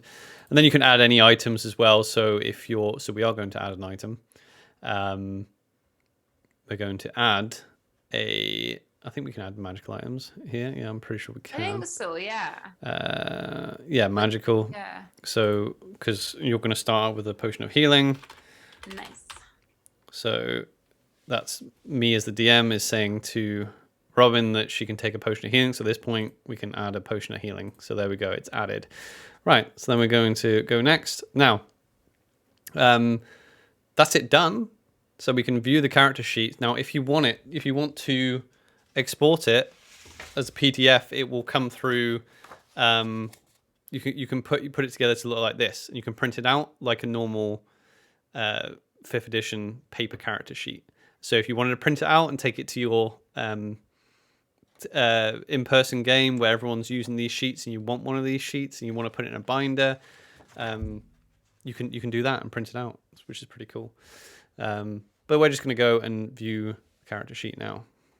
So we'll see what it looks like once it's done. Okay, so this is our character sheet. So you can see now we have our 6 attributes up here. We have strength, dexterity, constitution, intelligence, wisdom, and charisma. And you can see we have our modifiers on them. So we have a 20 for charisma. That gives us a +5. So this is the number you're usually going to want to be looking at. This is why it's usually the bigger number. So because we have a 20, that means we have a +5 charisma, and so on and so forth. Now, what I like about, I can demonstrate this now. So once you have this sheet, that's you ready to play. You don't need to understand everything that's going on here, because once you got this, your DM will then prompt you, and this sheet will have all the information you need. So let's say we have these attributes up here. If your DM says, okay, I want you to make a strength check, you can either roll a d20 and add a +0. They might say, I want you to make a charisma check. You roll a d20 and a +5. But the cool thing with D&D Beyond, if you have, you're going to get digital dice, even on a free account. So this little thing will pop up. If you hover over it, you press that, and it will roll the dice. It's an 8, but it will do the maths for you. Look at that, especially for someone like me who's terrible at mathematics. It's literally right there. So you don't have to, even if you're thinking to yourself, I want to play Dungeons and Dragons, but I think there's a lot of maths involved. D&D's got your back. Look at that, 13. So you don't even need to add what you got. Fantastic. So these are your saving throws down here. This is based off your class. So we are good at charisma saving throws and dexterity saving throws. Now, these down here, these are our skills. This is what we chose earlier. Now, the reason our numbers are higher on some of them is because it's adding this thing. It's adding our proficiency bonus. Okay, so that's what we're good at. So if we're proficient at something, if we're good at something, we're good at deception. So deception is charisma based. So what it's doing is it's rolling a d20. It's adding a charisma modifier because it's charisma based. It says CHA there. It's adding +5, and it's also adding our proficiency bonus because we're good at it. What else have we got? We've got our initiative we talked about earlier, which is based on our dexterity. So when the DM says roll initiative, you can just tap that, or you can roll your own dice. We've got an 18. That's pretty good. That probably means we're going first. Excellent. Now, this is the one thing I wanted to talk about. Back to Robin's point. Now, our armor class is how hard we are to hit. Hey, Emma, how are you doing? We have our armor class. Or AC, this is how hard you are to hit. So this is usually based on the armor you're wearing. So if you're wearing big metal armor, it might be difficult for an enemy to penetrate that armor, or it might be because you're very quick on your feet. So that's where the dexterity comes in, because you might be able to avoid. Now, currently our armor class is 11. So going back to what Robin had said earlier, we're going to go to this section. We're going to go to our inventory. So that's where all our stuff is. Now, you can see these boxes here. This means that we actually need to equip the items, because we have them in our inventory, but we're not actually wielding them. We don't actually have them either worn or in our hands, basically. So we have leather armor that came with our class. If we click leather armor, so we're going to wear it or don it, see how our armor class went up? So that's increased our armor class to 12. Okay, so things like shields will increase, as long as you equip them, will increase your armor class by 2. Wearing heavier, thicker armor will also increase your armor class. There's obviously trade-offs. So if you're wearing big clunky armor, then that's going to make you worse at sneaking about and things like that. Also, So Emma, we've been talking about how we've got. So I've got access to everything because I splurged on all the books during Cyber Monday and just got them all bought. And it's just great. We'll talk about that as well. How we can share content. I think Emma's like a D&D Beyond expert. It was that time when I'm sure it was yourself, Emma, made a ridiculous number of NPCs when you first got everything on D&D Beyond.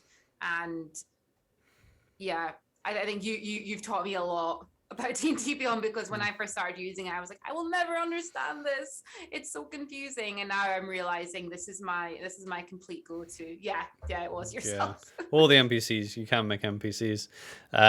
So we've donned our armor. So let's go to our actions. So this is what we can do. This is the thing that I tripped up on, because usually on your paper sheet, everything is just on the one sheet. However, we've got tabs here. The main things you are going to be using are obviously these numbers up here and these down here when you're in roleplay situations. Now, when you're in combat, this is where you switch to this tab system. Now, actions. So these are the actions you can use in combat, and it'll give us all our actions. What literally we can do when the DM comes to us and go, right, what do you want to do? What can I do? What can my character do? So if we go to the actions tab, and we have sub tabs here, which can be quite useful. But let's just look at the all. Currently, you can see what we can do. We can make an attack. We can make an unarmed strike. However, we chose a crossbow, right? But that's because the same with the armor, we need to go back to our inventory and we need to make sure that we're equipping. Let's equip all this stuff. Let's equip the crossbow. Let's equip the dagger. I think that's all the weapons that Annalise has at the minute. So then if we go back to actions, there we go. Now we can see our crossbow. So now we can attack with our crossbow. Now there's all this mathematics here. We can go through that, but again, the great thing about D&D Beyond, when the DM says, "Okay, what do you want to do?" You say, "I want to shoot it with my crossbow," and they go, "Okay." They say, "Roll to make an attack roll." Okay, so then all you do is go over here. You can press this, or you can roll the d20, and you add this number that D&D Beyond has already given you in here, a +3. And so there we go. Roll a 13. Now, say that if that hit, then the DM will say, "Roll damage." So then we either roll what it says in here. So that for the crossbow, it's a 1d8 +1. So we can get a 1d out and +1 to it. Or we can just click this button and it'll roll a nice little dice for us. We don't even need to find our dice. Yeah, you want, hey, what, Robin, you want fuzzy pink dice? Yeah. Is that what you're saying that the puzzy dice? The pink fuzzy dice make a satisfying noise. I want that.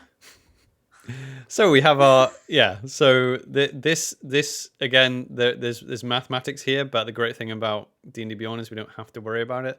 This to hit is based on our dexterity score, and the fact that we're proficient with the weapon. So that's where this number comes in again. So we're sorry, not that number. We're proficient, so it's the +2. Proficient with the weapon plus our dexterity. That's what gives our number. But again, D&D Beyond, we don't actually have to figure that out. It's all there for us. If we scroll down, we have our bonus actions. So if you're going, "I don't understand anything about D&D, it's my turn. What can I do?" So this will give you all the things you can do apart from your movement. So you get movement during your turn as well, and that is up here. This is your speed up here. Again, this is something you might be like, "Oh no, I don't know where to find my speed." Your speed is usually with your race. Class features can change your speed, but usually you have to go back, and it's usually something if I filled out sheets, I forget, and I'm like, wait, hang on, what's my speed? D&D Beyond's already done it for you because you just picked your race, and it's gone right. That's your speed there. So you can move 30 feet in a round of combat, and these are your actions. You can use actions out of combat, obviously, as well. And then if you go, right, do I have any bonus actions? So say if you've done an attack and the DM goes, "Do you have any bonus actions?" And you're like, "I don't know." You can literally just go to the bonus action tab and it'll tell you what you can do as a bonus action. So 2-weapon fighting, you can just literally click on this. If you don't know what that is, you're like, "What the hell is 2-weapon fighting?" You literally just click on it here and it tells you exactly what 2-weapon fighting is and the mechanics of it. We have our bardic inspiration. Okay, so when we use one of these little boxes here indicate that we have 5 uses. So we didn't even like this is something as well that go, "Okay, how many times can you use bardic inspiration?" You have to either remember that or write that down or look on your sheet and go, how many do I? Again, you just click that and go, "Right, I've used a bardic inspiration. I've used a bardic inspiration. I've used a bardic inspiration." Or you just hope that the DM's not keeping track. No, you don't do that. Every time they ask, say, "I've only used 3." You definitely don't want to do that. We'll go up to the we'll go along. What I do want to do, we'll go to spells first. Yeah, I was gonna say, I thought you were going to do that bit now. Yeah, do some spells. That's why I brought it up, Robin. That's why I brought it up. Spells. It's why I brought it up. So, spell attacks. So when the DM goes, what's your spell save DC? You go, right, I want to cast Vicious Mockery, and you've never played a spellcaster before, and you go, right, I want to cast this spell. It does this, and the DM goes, what's your spell save DC? You're like, you want to go to your spells, and it will have your spell save DC right here. And here's all the modifiers for your spell attacks. So your modifiers are 5 because we're a bard. Remember we talked about the fact that bards use charisma. It's a +5. So that's why we wanted this number up here to be as high as possible, because this is what it gives us. And then when we do a spell attack, we're proficient at this level for a 2 and our modifier, which gives us a 7. And our spell save DC is what the NPC or someone who's trying to save against our spell has to meet or beat when they're rolling against us. Now, we haven't actually picked our spells, so let's go to picking our spells, which is also fun. Talp, we're definitely going to get to that. I was going to cover the spells, and then we're going to burn a couple of spell slots, and then we're going to show that feature off, the old short long rest. So we get to have two cantrips, and we know 4 spells. Welcome back, Emma. So what cantrip? So a cantrip is a spell that you can cast however many times you want. They are what you call 0 level spells. So they are free. They are free to use. They're not always the most impactful, but they are usually some of the best things in the game because you can use them over and over again, and they are usually great for roleplay flavor. What spells are we thinking? Oh, sorry. Yes. So, the spells I would go for cantrips would, of course, first of all, be Vicious Mockery. Okay. This is my favorite cantrip. So this D&D Beyond has got your back. It knows how many you can choose. So we're going to learn Vicious Mockery. Again, you can always go back. You can delete it if you're like, oh no, I didn't want to pick that one. You can delete it and go back if you want. But it's not going to let you choose more than you can. So we have another cantrip that we can learn. The other cantrip, we're going to go for Message. I always get a little bit stuck between Message and Prestidigitation, but let's go for Message. I think for our campaign, I think Message is a good choice. Prestidigitation. What else do you think would be a good choice? I think you've got good. I think you've got good. Maybe. What else have we got? No, I think those are good. Those are good cantrips. Now, can you see that now we've picked 2 cantrips? We can't. It's blocked us from learning any others. So you know how many you have left. You know you have more, especially if you're like, oh, have I got the right amount? This will tell you if you've got the right amount. Now we need to learn. We know 4 first level spells. So first level spells. I'll go for healing. Sorry. Do you want to talk through some of the spells you're going to choose? And I'll be back in 2 minutes. Exactly what I was going to do. Okay, so I can't scroll through the spell list. I'm going to do this all from memory, guys.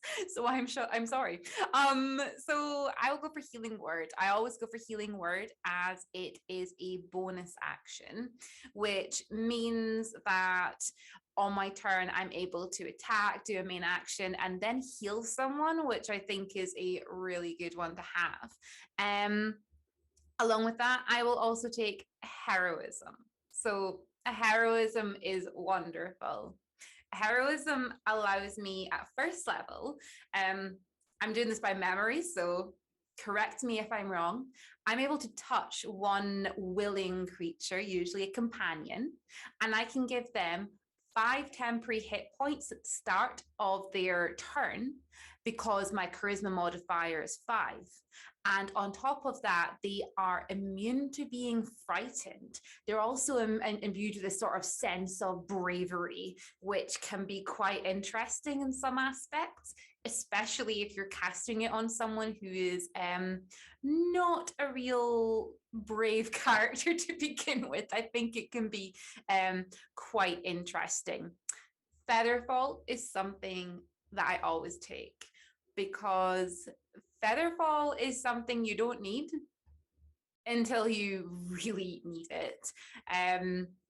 I've had a few moments in games where Featherfall is something that I've forgotten I've even had, and then last minute remembered it's there.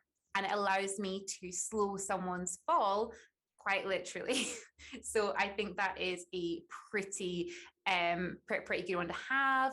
Now my fourth one, I'm glad Oliver's back actually, because now he can scroll down, because my fourth one I think is actually at the bottom, and it's thunder something. Can you hear me, Oliver? Yeah, I can. No, I can hear you. Sorry. Could you scroll down the list so we can see? Right. Okay. So my my camera is in the way, so I can't scroll down because that's the end of the list. Okay, that's fine. It's fine. So I can see sleep and I see thunder something. What's the thunder one? So we have add spells. Let's go back down. We have from the bottom we have Unseen Servant, Thunderwave, Tasha's Hideous Laughter, Speak with Animals, Sleep, Silvery Barbs, Silent Image. Excellent. So the ones that I've picked on stream here is going to be Healing Word. Healing Word. Let's add Healing Word. So we're going to learn that one. Excellent. Heroism. Heroism. Featherfall. Featherfall. And Thunderwave. And Thunderwave. Okay, interesting choices. Yeah. I think I've given a relatively good description of what all these spells do from memory. No sleep. Okay. I actually don't like sleep. I have used sleep between ourselves and our own campaign, and I've used it a couple of times, and it has actually been useful. But for me, it's not my favorite one. I usually always get sleep once we go to second level. Once we level up, I tend to always take it then. So we'll see. Why should I take sleep? No reason. Should I fine. take sleep? So we have our learned spells now. Okay, so we click off that. Now, in our spells tab, you can see all our spells. So you can see here that you go, oh, what can I cast? And then even if we go back to actions as well, we should see as well that in our bonus actions, the spell that we can cast with a bonus action is there as well now. Healing Word. Also Featherfall for reactions as well. So if they go, oh, what can I use as a reaction? There we go. So you can use that spell as a reaction if you're forgetting. So let's go back to spells. So you're thinking, right, what am I going to do on my turn? D&D Beyond, you literally go, right, what does Heroism do? We click Heroism. It comes up here. It tells you exactly what type of spell it is. It tells you what it is to cast. It gives you all the information here. Now, while I'm here, because it literally has this nice big red button here, you can connect D&D Beyond. So it says Beyond 20 here. You can connect it to Roll20 if you use that. You can also, I think you can connect it to a few other virtual tabletops. So if you are playing a campaign in Roll20, you can literally cast it. You can connect it and you can cast it literally, so it'll pop into the virtual tabletops box. So you don't have to keep switching between the two. So if your DM's looking at Roll20, you're like, oh, I'm going to cast this spell which rolls dice, and then you can just cast it into the virtual tabletop.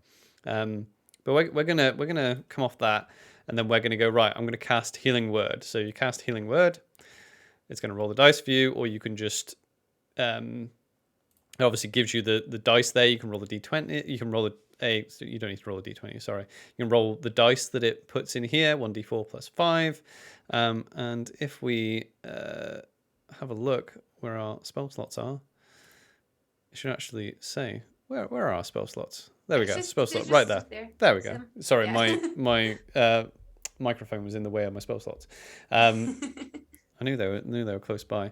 So here we go. Because we cast that, we burnt one spell slot. Okay. We cast it again. So now we're out of spell slots. So we can't now cast any of these. It won't let us cast them. So you can't make that mistake. No more spells. Exactly. So if you're using D&D Beyond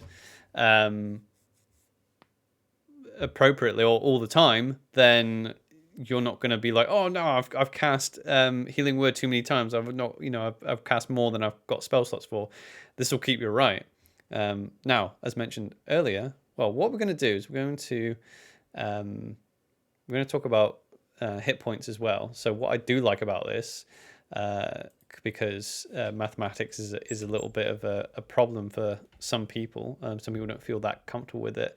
When the DM says to you, right, you take this much damage, or you heal this much, you can literally put the number in they say. So instead of having to minus it in your head, so if the DM says, right, you take 6 damage, let's say, so you type 6 in there, and then you can click the damage button, and that'll give you your hit points. Okay, and then if you, let's say someone casts some healing on you, you get Lay on Hands. For 2, you just press 2 on there. You go, here's 2 points of healing. You just put 2 in there and just put heal. There you go.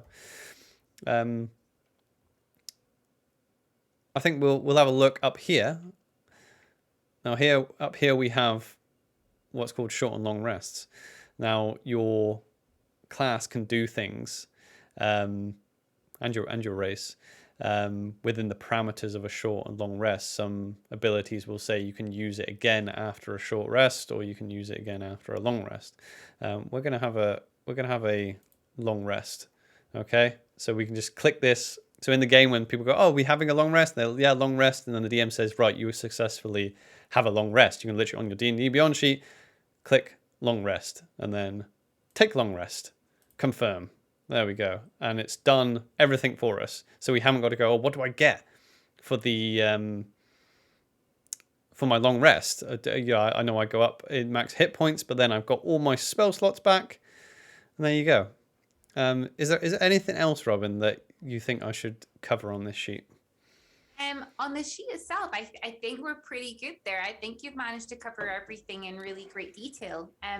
Emma, though, has actually offered us something here. Mm-hmm. Let me just get back to the message. So she said that she has some spare space in one of her campaigns if you wanted to link to another game. So you could show how you could take your character into another game sort of thing. Yeah. Should we show that? Definitely. Yeah. Let's show that. Emma, if you're able to link us up there, we can then show how that works. And then while you're getting that, what we can do is Tom lost his internet. Can we start again? Yeah. Where did you lose us? Was it race? Okay. There's one thing as well that I would like to mention, because you've mentioned maths a couple of times here, and we've shown how great D&D Beyond can be when it comes to helping out with the math side of D&D.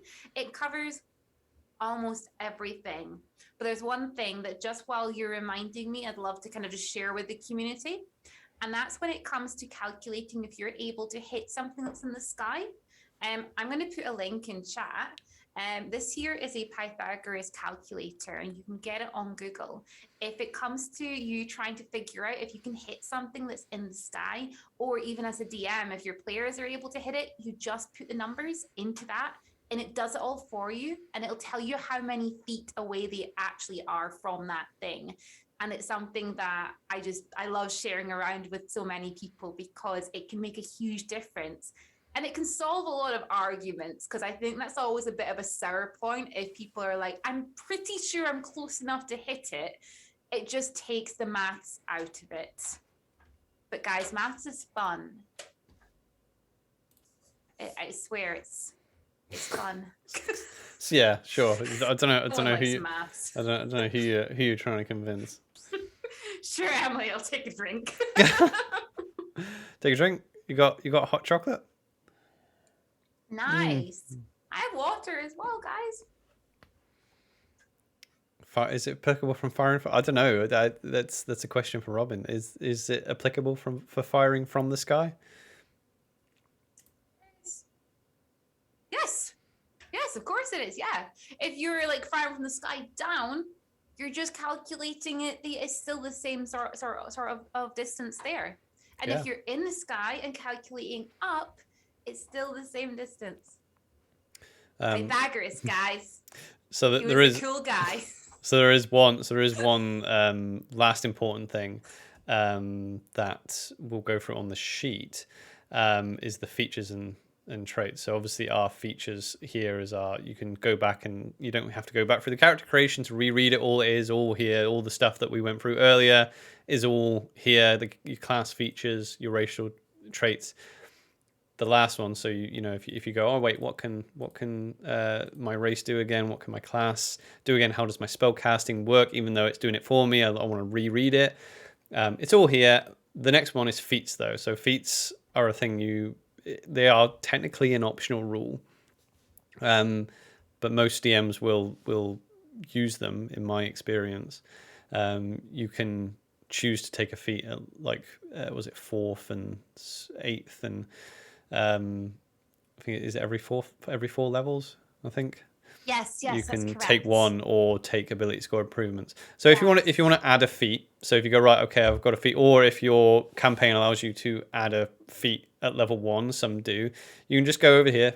You can go to feats, go to manage feats, and then it will give you a list of feats. So you do get the basic ones with a free account, but if you join a campaign like Emma in the chat is talking about, you'll have access to all the feats that your DM has, and that's obviously the benefit of having the stuff on D&D Beyond, is that you don't have to send out a PDF to all your players to be like, okay, these are the feats that we're using, and these are the source books we're using. You just go right, go on D&D Beyond and create a character using the resources on D&D Beyond. Your feats, your ability scores, you get that every 4 levels, apart from at the end. So you get it at level 4, 8, 12, 16, and then 19. So there's only 3 levels between your final sort of ability score increase or your feat. Yeah. Feats are cool. I like feats. Do you want to have a read through these before you pick one for your campaign? Because getting a starting feat? Yeah, you're getting a starting feat because there's only one of you. You're going to need all the help you can get. I didn't prepare for this. It's fine. We can go back through it. But I know what I want. Yeah, as long as people know that. I know the one I want, but the one that I want's got a couple different names. So it's the I actually love the skilled one, but I don't think it's called skilled. I think it's called skill adept or something like that. It's the one that you have to sit and add in. No, well, I had to add in because I didn't have it before. Now I have it. So skill expert is what you're looking for. I think it might be skill expert. If you open it up, I can tell you because I know the wording. Yeah. Skill expert. So if again, if you're just perusing, you can go, oh yeah, I wonder what feats I might choose. You just click on them and it'll tell you exactly what we have here. So again, because you have a starting feat, this is a bit of a boost to a first level character, because most feats will allow you to increase an ability score as well, which will obviously change your modifiers. Do you want to add that in now, or do you want to have a think about it before we play? Add it in. I'm probably going to go through and change a few of these things before we play, just because I do not like that low dex score. It's hurting my head. So I'm going to be switching something around so that ain't so low. But let's do that. Let's increase an ability score, which will be dex, and let's take expertise, which we mentioned earlier, and persuasion. Okay. So persuasion. Persuade people to do exactly what I want. Persuasion. You get one more. Thank you, Chris, for redeeming. Take a drink. I've taken like 5 drinks in that time. One of those is for you. So skill expert. Where have you gone? So skill expert. So you've still got one more to choose that you can add to it. So you've got expertise in one and you can choose another. So expertise in one, and the other skill that we should chat. What do you think? What's the other? Oh, actually, let's go for. I'm tied between survival and animal handling. Let's go for animal handling. I get really sad if we find an animal and I can't just kind of convince it to be with me. So yeah, I'm surprised you didn't speak with animals. I've never chosen to speak with animals, actually. I don't know why. Well, you never know. Never have. So there you go. So now we've added that. our feat is now in there, and it has obviously changed changed everything around. Okay, so now we have expertise in persuasion. That's why this little grey circle is around here, because we know we have expertise, and you can see it's done the maths for us. Now we have a +9. So if we go do a persuasion check, we just click that, and there we go, a 16. That's a +9. So if we want to know exactly what we rolled, we just hover over the 16. We rolled a d20, we got 7, but because we got +9, we ended up with a 16. So we know exactly what we rolled. I like high persuasion. Yeah, you might need it. You might need it in this campaign we're gonna do. That's a good point, Talpa, actually. Yeah, just like another one, so you can set it so that only DM's actually seeing that. Yeah. And most of the D&D Beyond campaigns I've been in, I've seen everyone's rolls as they've come through, which I always find quite fun, just seeing them pop up in the top corner. Yeah. So the DM will guide you through things like that, through if they want you to do things in private. So always defer to the DM. The DM will, if you're looking at anything on your character sheet and going, what on earth is that? Then either ask the DM or don't worry about it. And when it comes up, then it'll be explained. If you're like, what on earth on earth is defenses, resistances, and immunities? If you have something in here, you don't know what it is, you'll understand when it comes up, So I wouldn't worry too much about it. Obviously, if you're curious, then look it up.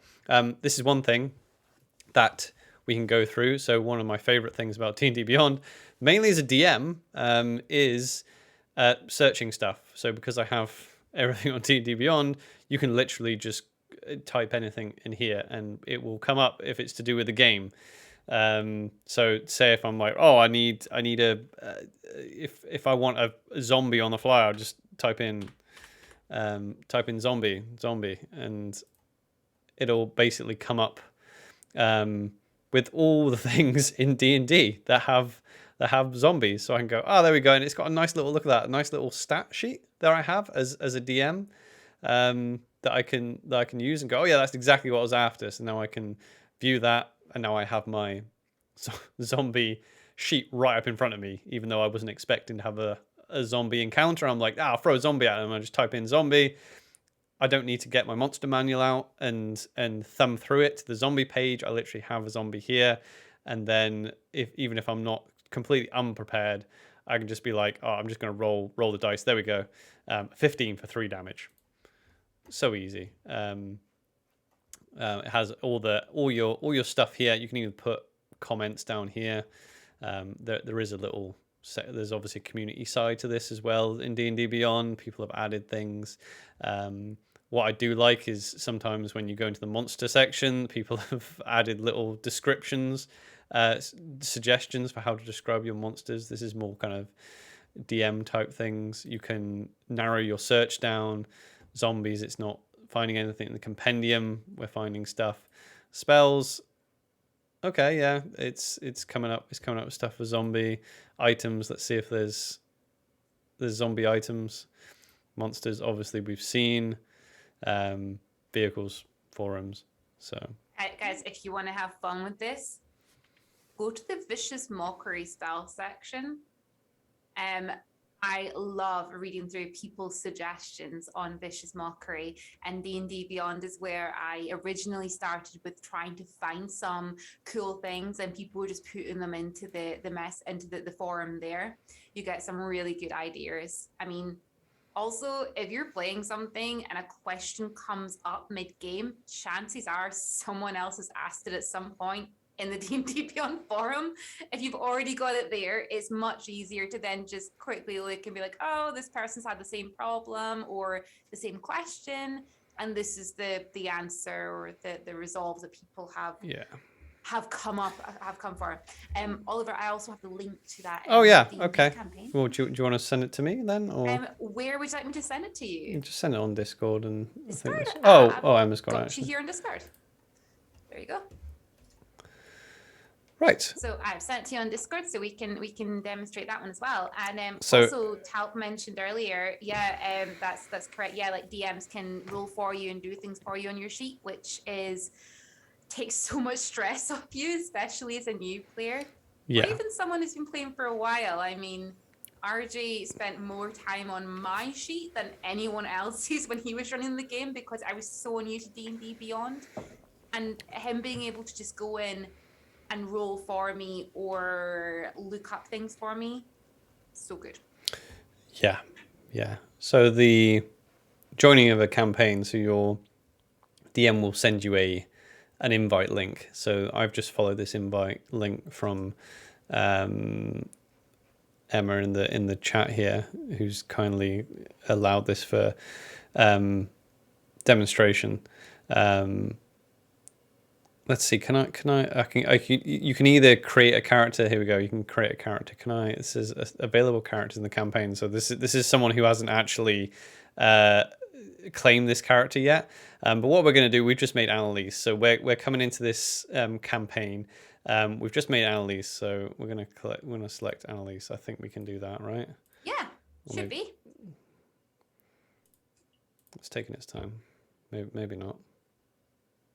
It should work because it's there. You're not able to select the other ones because they're already part of a campaign. That's fine. So we select. So we select Annalise. We go to join this character. You can see a few of my characters are already in other campaigns. So we'll join with this character, and then it should take us to. And this is the campaign. So these are all the lovely people that we'll be playing with in our campaign. And there's our level 1 half elf bard. So we now have access. We can see what everyone else is playing. We can view the character sheet. Depending now, this is obviously when we talked about the privacy earlier. We can talk about privacy and things like that, so people can't view it. But yeah, so this is the campaign. Now we're in the campaign. If your DM has content sharing enabled, then you now have access to even for looking at your sources. So if you are now part of a campaign where your DM has all the stuff, you go up here to sources, you have access to everything here. So you can literally just have a read of all these books that your DM is sharing with you at any point. So if you go, oh, cool, now I'm part of this campaign, now I can go read Stormlord's Wrath.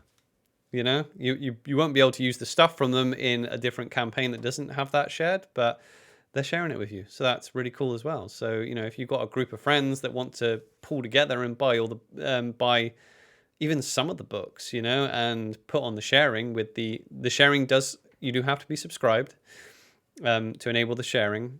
But I think the perks, if you play a lot, is definitely worth it. Yeah.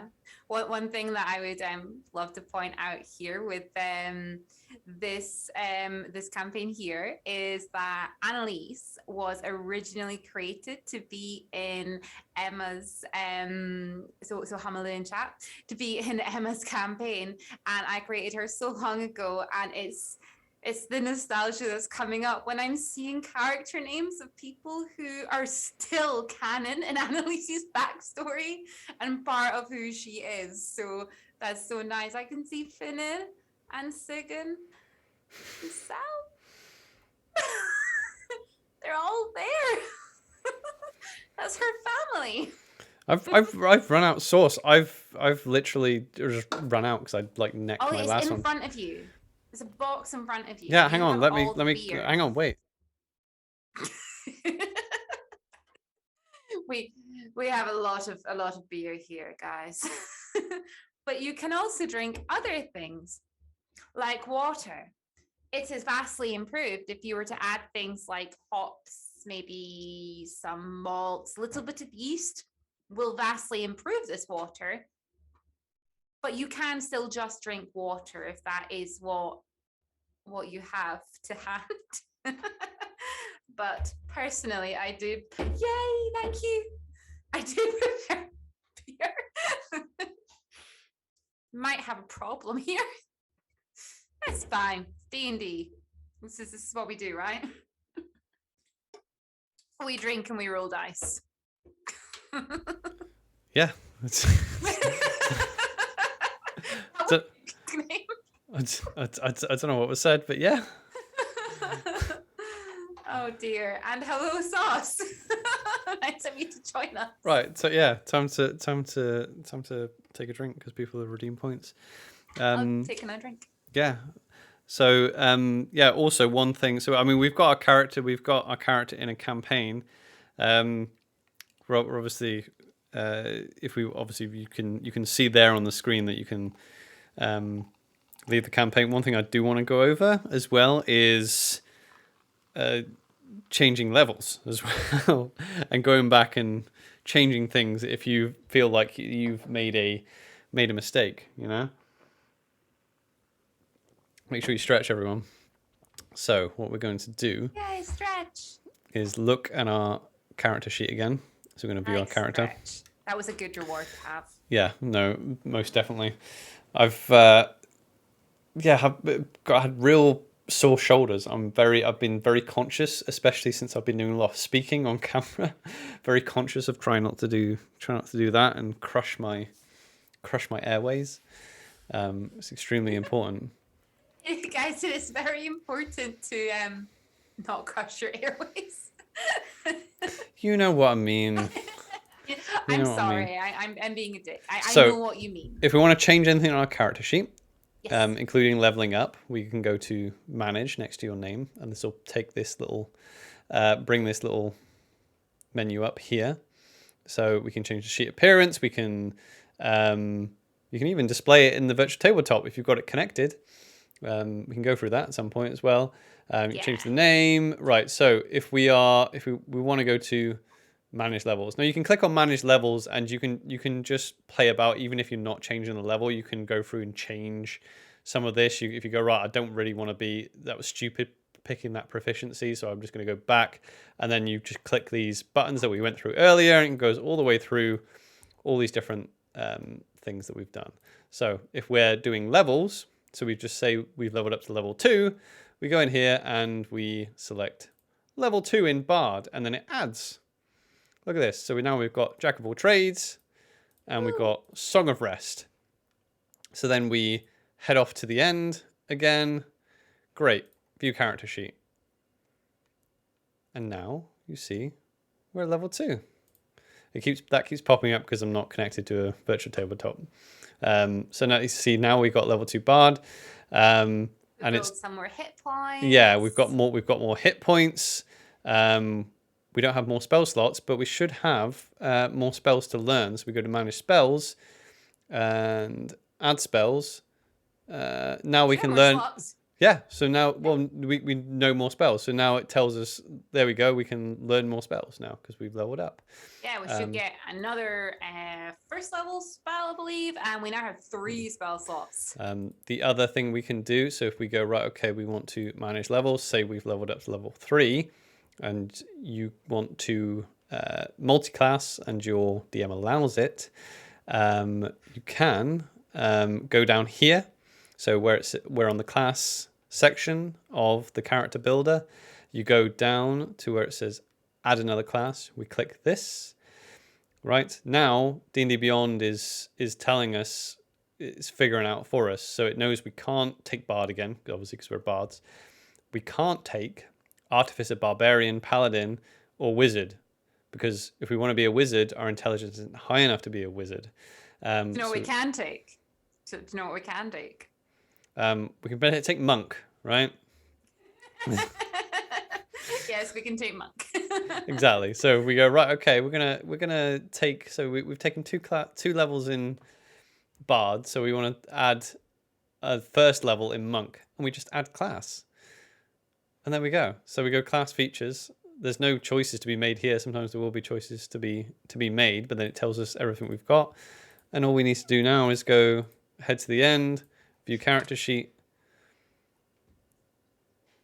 and we should be a level 3 character, and then all our level 1 monk stuff should all be in our actions, inventory, features, traits. All our monk features are there. as our proficiencies, our defense, martial arts, all of our stuff from being a monk. Yeah, exactly. Sorry, I'm laughing at chat. You want to be to trust you, Source, to want to be a barbarian wizard. I will say, if you are going to multi-class, it is again, it's like for a first timer D&D-er, it's a little bit. I think it's tricky to get your head around, but yeah, if you are going to multi-class and you've played a few characters, yeah, you do have to like think, right, I'm definitely going to multi-class. Which way round am I going to do it? Because obviously your level 1 class is very heavily going to influence the journey of your character, and sometimes it's better to be like, right, I want to be mainly bard, but I want to be a barbarian. Am I better picking barbarian first or picking bard first? It's a lot of decisions there, isn't there? Because when you multi-class, you're not going to get the saving throws. You're not going to get the you're not going to get the starting equipment either. Also, when you're thinking about your ability scores, there are prerequisites that you can check. Well, let's check this out. Let's go multi-classing. So we go Bardarian and a barbarian. Yeah, but a bardarian. So yeah. Oh dear. Or a bard. There we go. I must admit, like the moment that I got access to lots of cool things on D&D Beyond was actually through Saucy's game when he ran his wonderful Mercy Road last year, which was his 24 hours of D&D.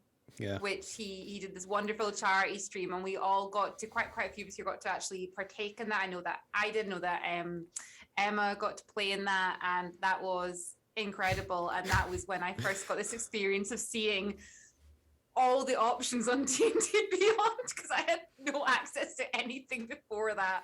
I was just like, wow, the choices are infinite. yeah. So she can remember some of that, right? I literally do not know how you do that. No idea. Are you doing that again? Are you doing it again? I mean, can we put you on the spot right now? Yeah, I mean, it can't do that much more damage than the first time, right? Surely. Surely. That was the second time. He's done it once before. Wait, really? You've done it twice? I'm right, aren't I? Like Mercy Road last year was Mercy Road 2. Ah, I'll have to. Done twice so far. Yeah. Yeah, I'll have to get in on the action this time because Oliver and I would like to partake. That was a lot of fun. A 24-hour game of D&D.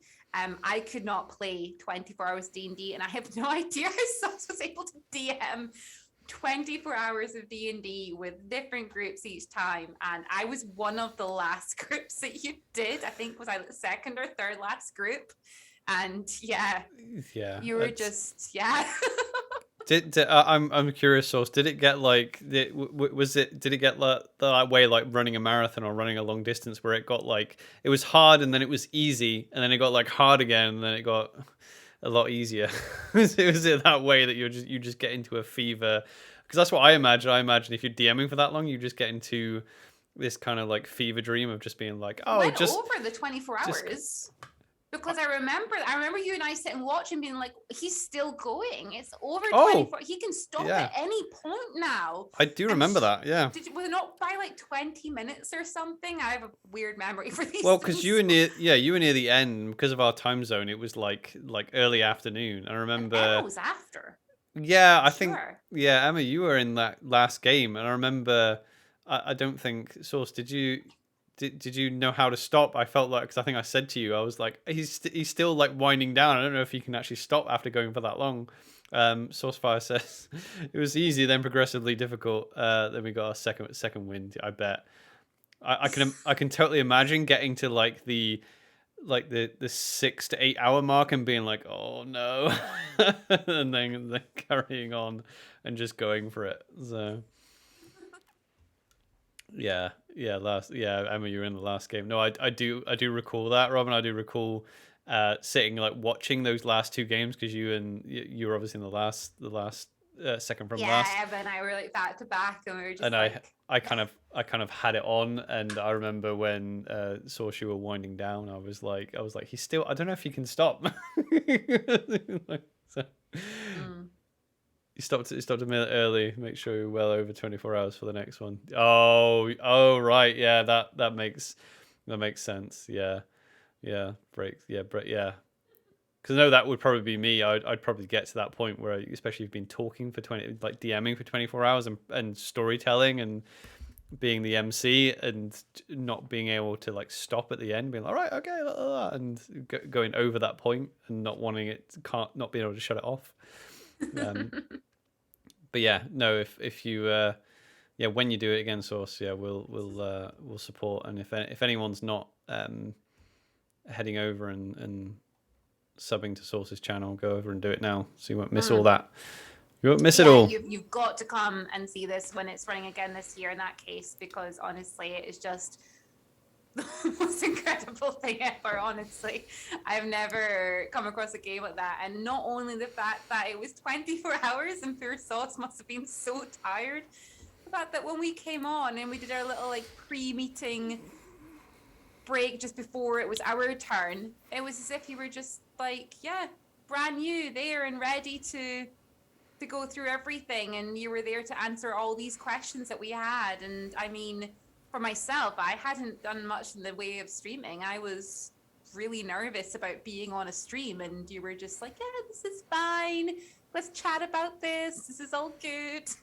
So kudos. Yeah, streaming seems stressful. I don't think I'll ever do that. It seems like way too much pressure. Like, why would you put yourself out? Like, everything you say is like documented. They can literally just right click and then they've got it forever, and you can't take it back. So exactly, yeah. Why would people do that? So I think we covered everything there. Just before I change the scene there, I showed just an example of multi-classing. If you like, say if you're like, I don't understand how multi-classing works, D&D Beyond will do it before you. But if you're like, I want to understand how it works, then you just type in that search bar, search everything. I just typed in multi-classing, and here we go. Here's the table that it uses to figure that out. So these are prerequisites. So if you're thinking, right, you know what, I want to build a barbarian, right? yeah, Then you know from the off, you're going to want at least have these numbers within shooting distance. So even if you go, right, okay, I want to be a barbarian at level 4, so I want to be able to either up my strength score to that, or take a feat that will up my strength score, so I know. So this is a good thing to keep in mind if you are multi-classing, and because D&D is so much in the zeitgeist now, and the stereotypes are being completely worn out. Multi-classing is being implemented a hell of a lot more. I think the last 2 characters I've created, I even created a character for a game that Robin's running for me and a few others, and I was like, I'm going to play this class that I've never played before. I'm like, fuck it, multi-class. I'm totally prepared for this game. Yeah.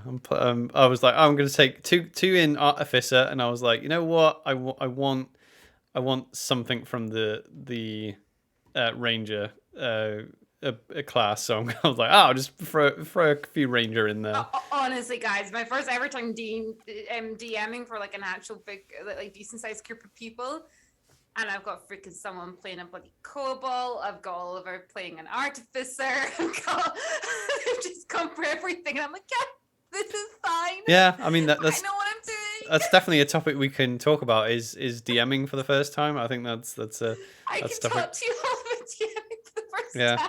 Because I got to admit, if I were to set up a campaign for a group of 6 people, especially new players, I would probably do the opposite of what Robin did and be like, right, okay, these are the classes. Again, in D&D Beyond, you can do this. You can set these parameters and be like, okay, classes and races. We're choosing from these sources. So if you go, right, okay, we're doing Player's Handbook plus Goliath or something like that, and be like, okay, there's no crazy like cat people, there's no There's no kobolds. There's no weird kenkus.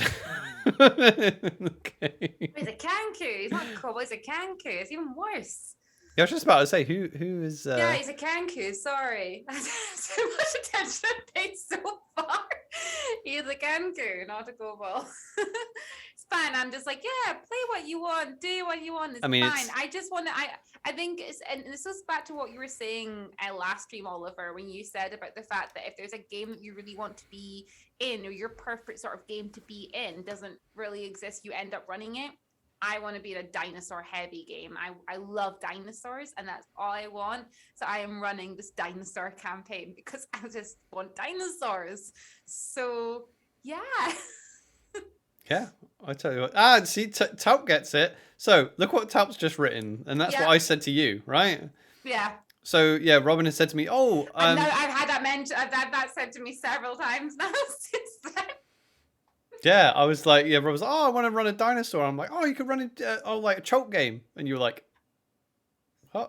I'm running a pre-written campaign from the TM layer. Yeah, you get a dinosaur, and you get a dinosaur, and everyone gets a dinosaur. Everyone gets a dinosaur. And you all have to sing. I hope we get dinosaurs. Are we gonna get dinosaurs? No. Oh, dinosaur. Well, I've made a lizard folk artificer ranger, because basically I wanted certain things to dino racing. Tom. I'm running, for those of you who run things from like the DM's layer, I'm running Elastic Park. So it looks like it's going to be quite fun, and I'm adding my own sort of things into it, and we'll see. So that's going to be, next Sunday. So I'm excited. So it means the stream after that is probably going to be chatting about DMing for the first time, because I love playing D&D. I am your player. I love it. The thought of running a game makes me feel so nervous, but I really want to do it because I feel like it's the kind of thing that once you actually go ahead and do and get into the swing of it, it can open up this whole other side of D&D that wasn't really open to you before. So yeah. Awesome. Well, that's definitely another topic for just chatting, right? Is DMing and DMing for the first time, and all this. One thing I will mention as well is that another quick way we went through earlier, how you can do a quick build on D&D Beyond. If you head over to the Wizards of the Coast website, so if you just either Google Wizards of the Coast, I think it's dnd.wizards.com. If you go to their website, then there are pre-generated characters that you can choose from. You can literally and they have a load of pre-gens. It's like halfling warrior. They have spellcasters, and you just click on them, and you can download sheets like these for you to print out, or for you to have as PDFs. If you're like, oh, we're doing a one shot, and they're like, oh, or if you want to run a game for people, and you're like, oh, my friends have no idea what D&D. I'm trying to convince them. I haven't played. My friends haven't played. Got no one to play with. Go onto the Wizards of the Coast website, and there's tons of pre-gens. Print a load out, and just be like, here, choose one of these, and let's play some D&D. I personally prefer. Like, I wasn't introduced to D&D this way, but I personally prefer introducing other people to D&D that way, going, right, okay, we're going to do an adventure because that's the fun stuff. Here's a sheet of paper. Don't look at it. Just read what your race and your class is for coolness, and be like, go with what's cool. Don't forget about all the numbers, and then we'll just play a cool adventure. And I will tell you what to look at on the sheet, and that's usually a better way. And people, because I ran a game for 2 people, didn't I, the other day, Robin, including yourself? Yeah. And at the end of I didn't make them do, because it feels like homework when you have no idea what this is. All this feels like homework. I know we've just gone through a lot of it, but yeah, if you're introducing people, I think just handing the stuff out and go, right, okay. And one of them went, oh, I like the idea of being I think it was actually my sister and her other half. My sister went, oh, I like the idea of a Dragonborn. What's that? And I was like, oh, a Dragonborn is this. And I showed them the picture of a Dragonborn. And she was like, oh, that was great. I'll be that. And she didn't care that it was a sorcerer. She just wanted to be the Dragonborn. I was like, yeah, cool, take that. And her partner was like, oh, I just want to be a soldier. I was like, all right, here you go. Here's the human fighter, And by the end of the game, they were like, oh, do we play again? I was like, yeah, we can play again. And I was like, do you want to? I was like, you can make characters, you can tweak. Oh no, I want to keep with this character. I was like, you can tweak them. Oh yeah. If we level up I was like, you can change parts about them. And like, oh yeah. And then they were interested in character creation. But if you introduce someone and they're like, I have no idea what any of this stuff is. I don't know what any of these numbers mean. So yeah. Yeah, I know, right? Source. Yeah, I can't play ever again. You know what I got them with?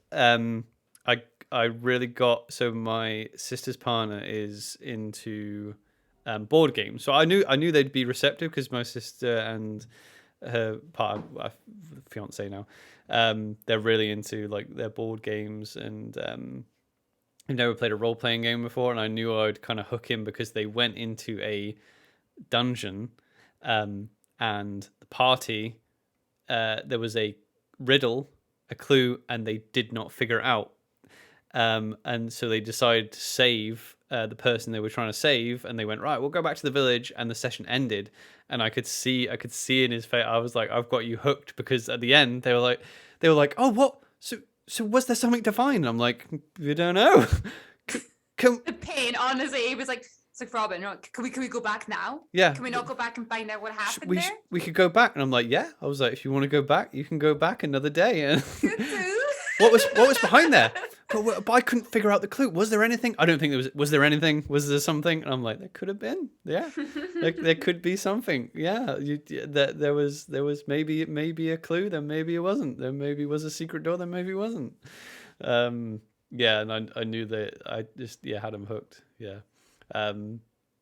Well, I think we should do just chatting on this topic 100%, right? Because that's one thing I did like about introducing my sister and her partner to D&D recently.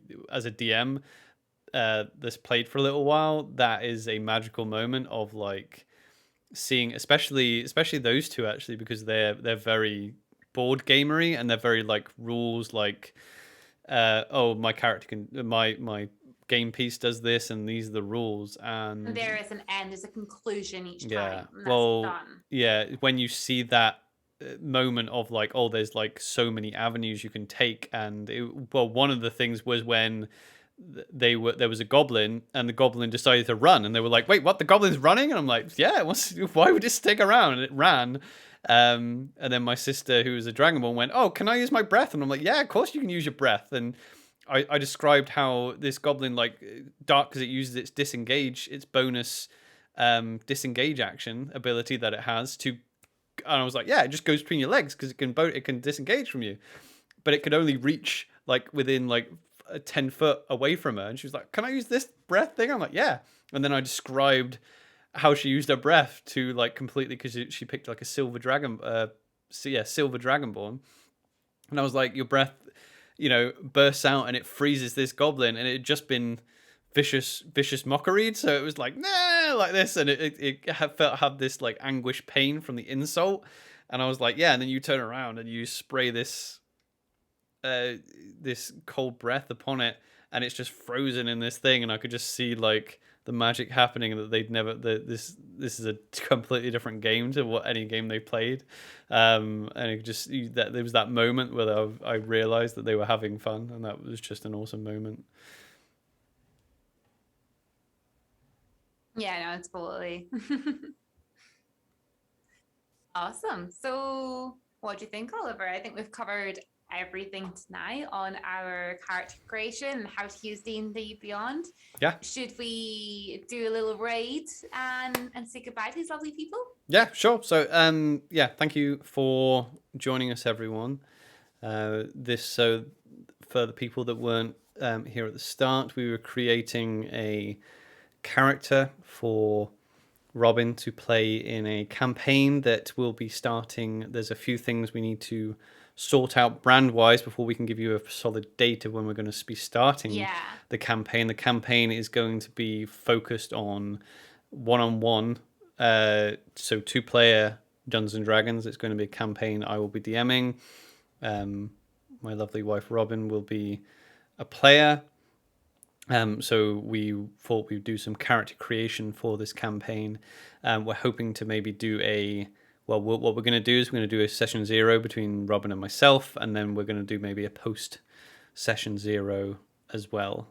So that's most likely what we're going to be doing next week. Next Thursday, we're definitely going to be doing a chatting next Thursday. I think what we're going to do is do an aftermath session 0, and we'll talk through what went on in the session 0s, and we'll talk about session 0s. Yeah, and all that. I think it would be great to sort of like talk about session 0s and also have a little discussion about safeguarding within games and about things that you may have heard of before, sort of phrases like an X card system and lines and veils. These may be phrases that you don't know very well, but hopefully we can go into detail about these all and why they are so important within a session 0. Yeah. Again, if we are... all our socials are in the About section. That's correct, Robin, right? So if you certainly is, guys. I've added some really cool new things down there. Oh yeah, no, that's pretty good down there. Here is our links. It's our link tree, and that takes you to everywhere you need to go to. Yeah, join the Discord. We've got a real nice little group. It's like a little group of all my best friends in there. It's pretty it's pretty good. It's like a little personal Discord. Yeah, it's really cool. We do some like bardic inspiration. You get a bardic inspiration of the day. That's in our Discord and our Instagram. So a nice little motivational quote to get you through the day. We share fun pet pictures. We share our dice, our stories, and we just have a little bit of fun. Yeah. What are we doing? Did we decide we're doing something tomorrow? I'm sorry to discuss this on stream. Or did we decide we're doing something tomorrow evening? Oh, I'm going to make TikToks tomorrow evening. You're going to make TikToks. Well, I just want to know whether I maybe play video games tomorrow. I might stream some video games. You can play video games tomorrow. I'm going to make some TikToks. So yeah. Okay. So we can do that simultaneously. Well, yeah, I'll keep you posted. I might stream some. Well, no, I'll stream some Lego The Hobbit tomorrow, and we'll jump on. I'm assuming we'll jump on and raid Sarah, right? Yeah, the Goblin is on. Just to show you guys a little something. What I'm wearing this year is some lovely merch from the Hype Goblin. Look at that. Yeah, looking on fleek. It's all nice and comfortable, so we'll go give her a nice little... What did you say, Oliver? Looking on fleek. That's... Does that not come back round again now? Okay. Not yet. I don't know. Let's go give the Goblin a little raid, and thank you all so much for coming, joining us, hanging out with us, and we will see you in Discord. Okay, right. See you later, guys. Bye. Bye-bye.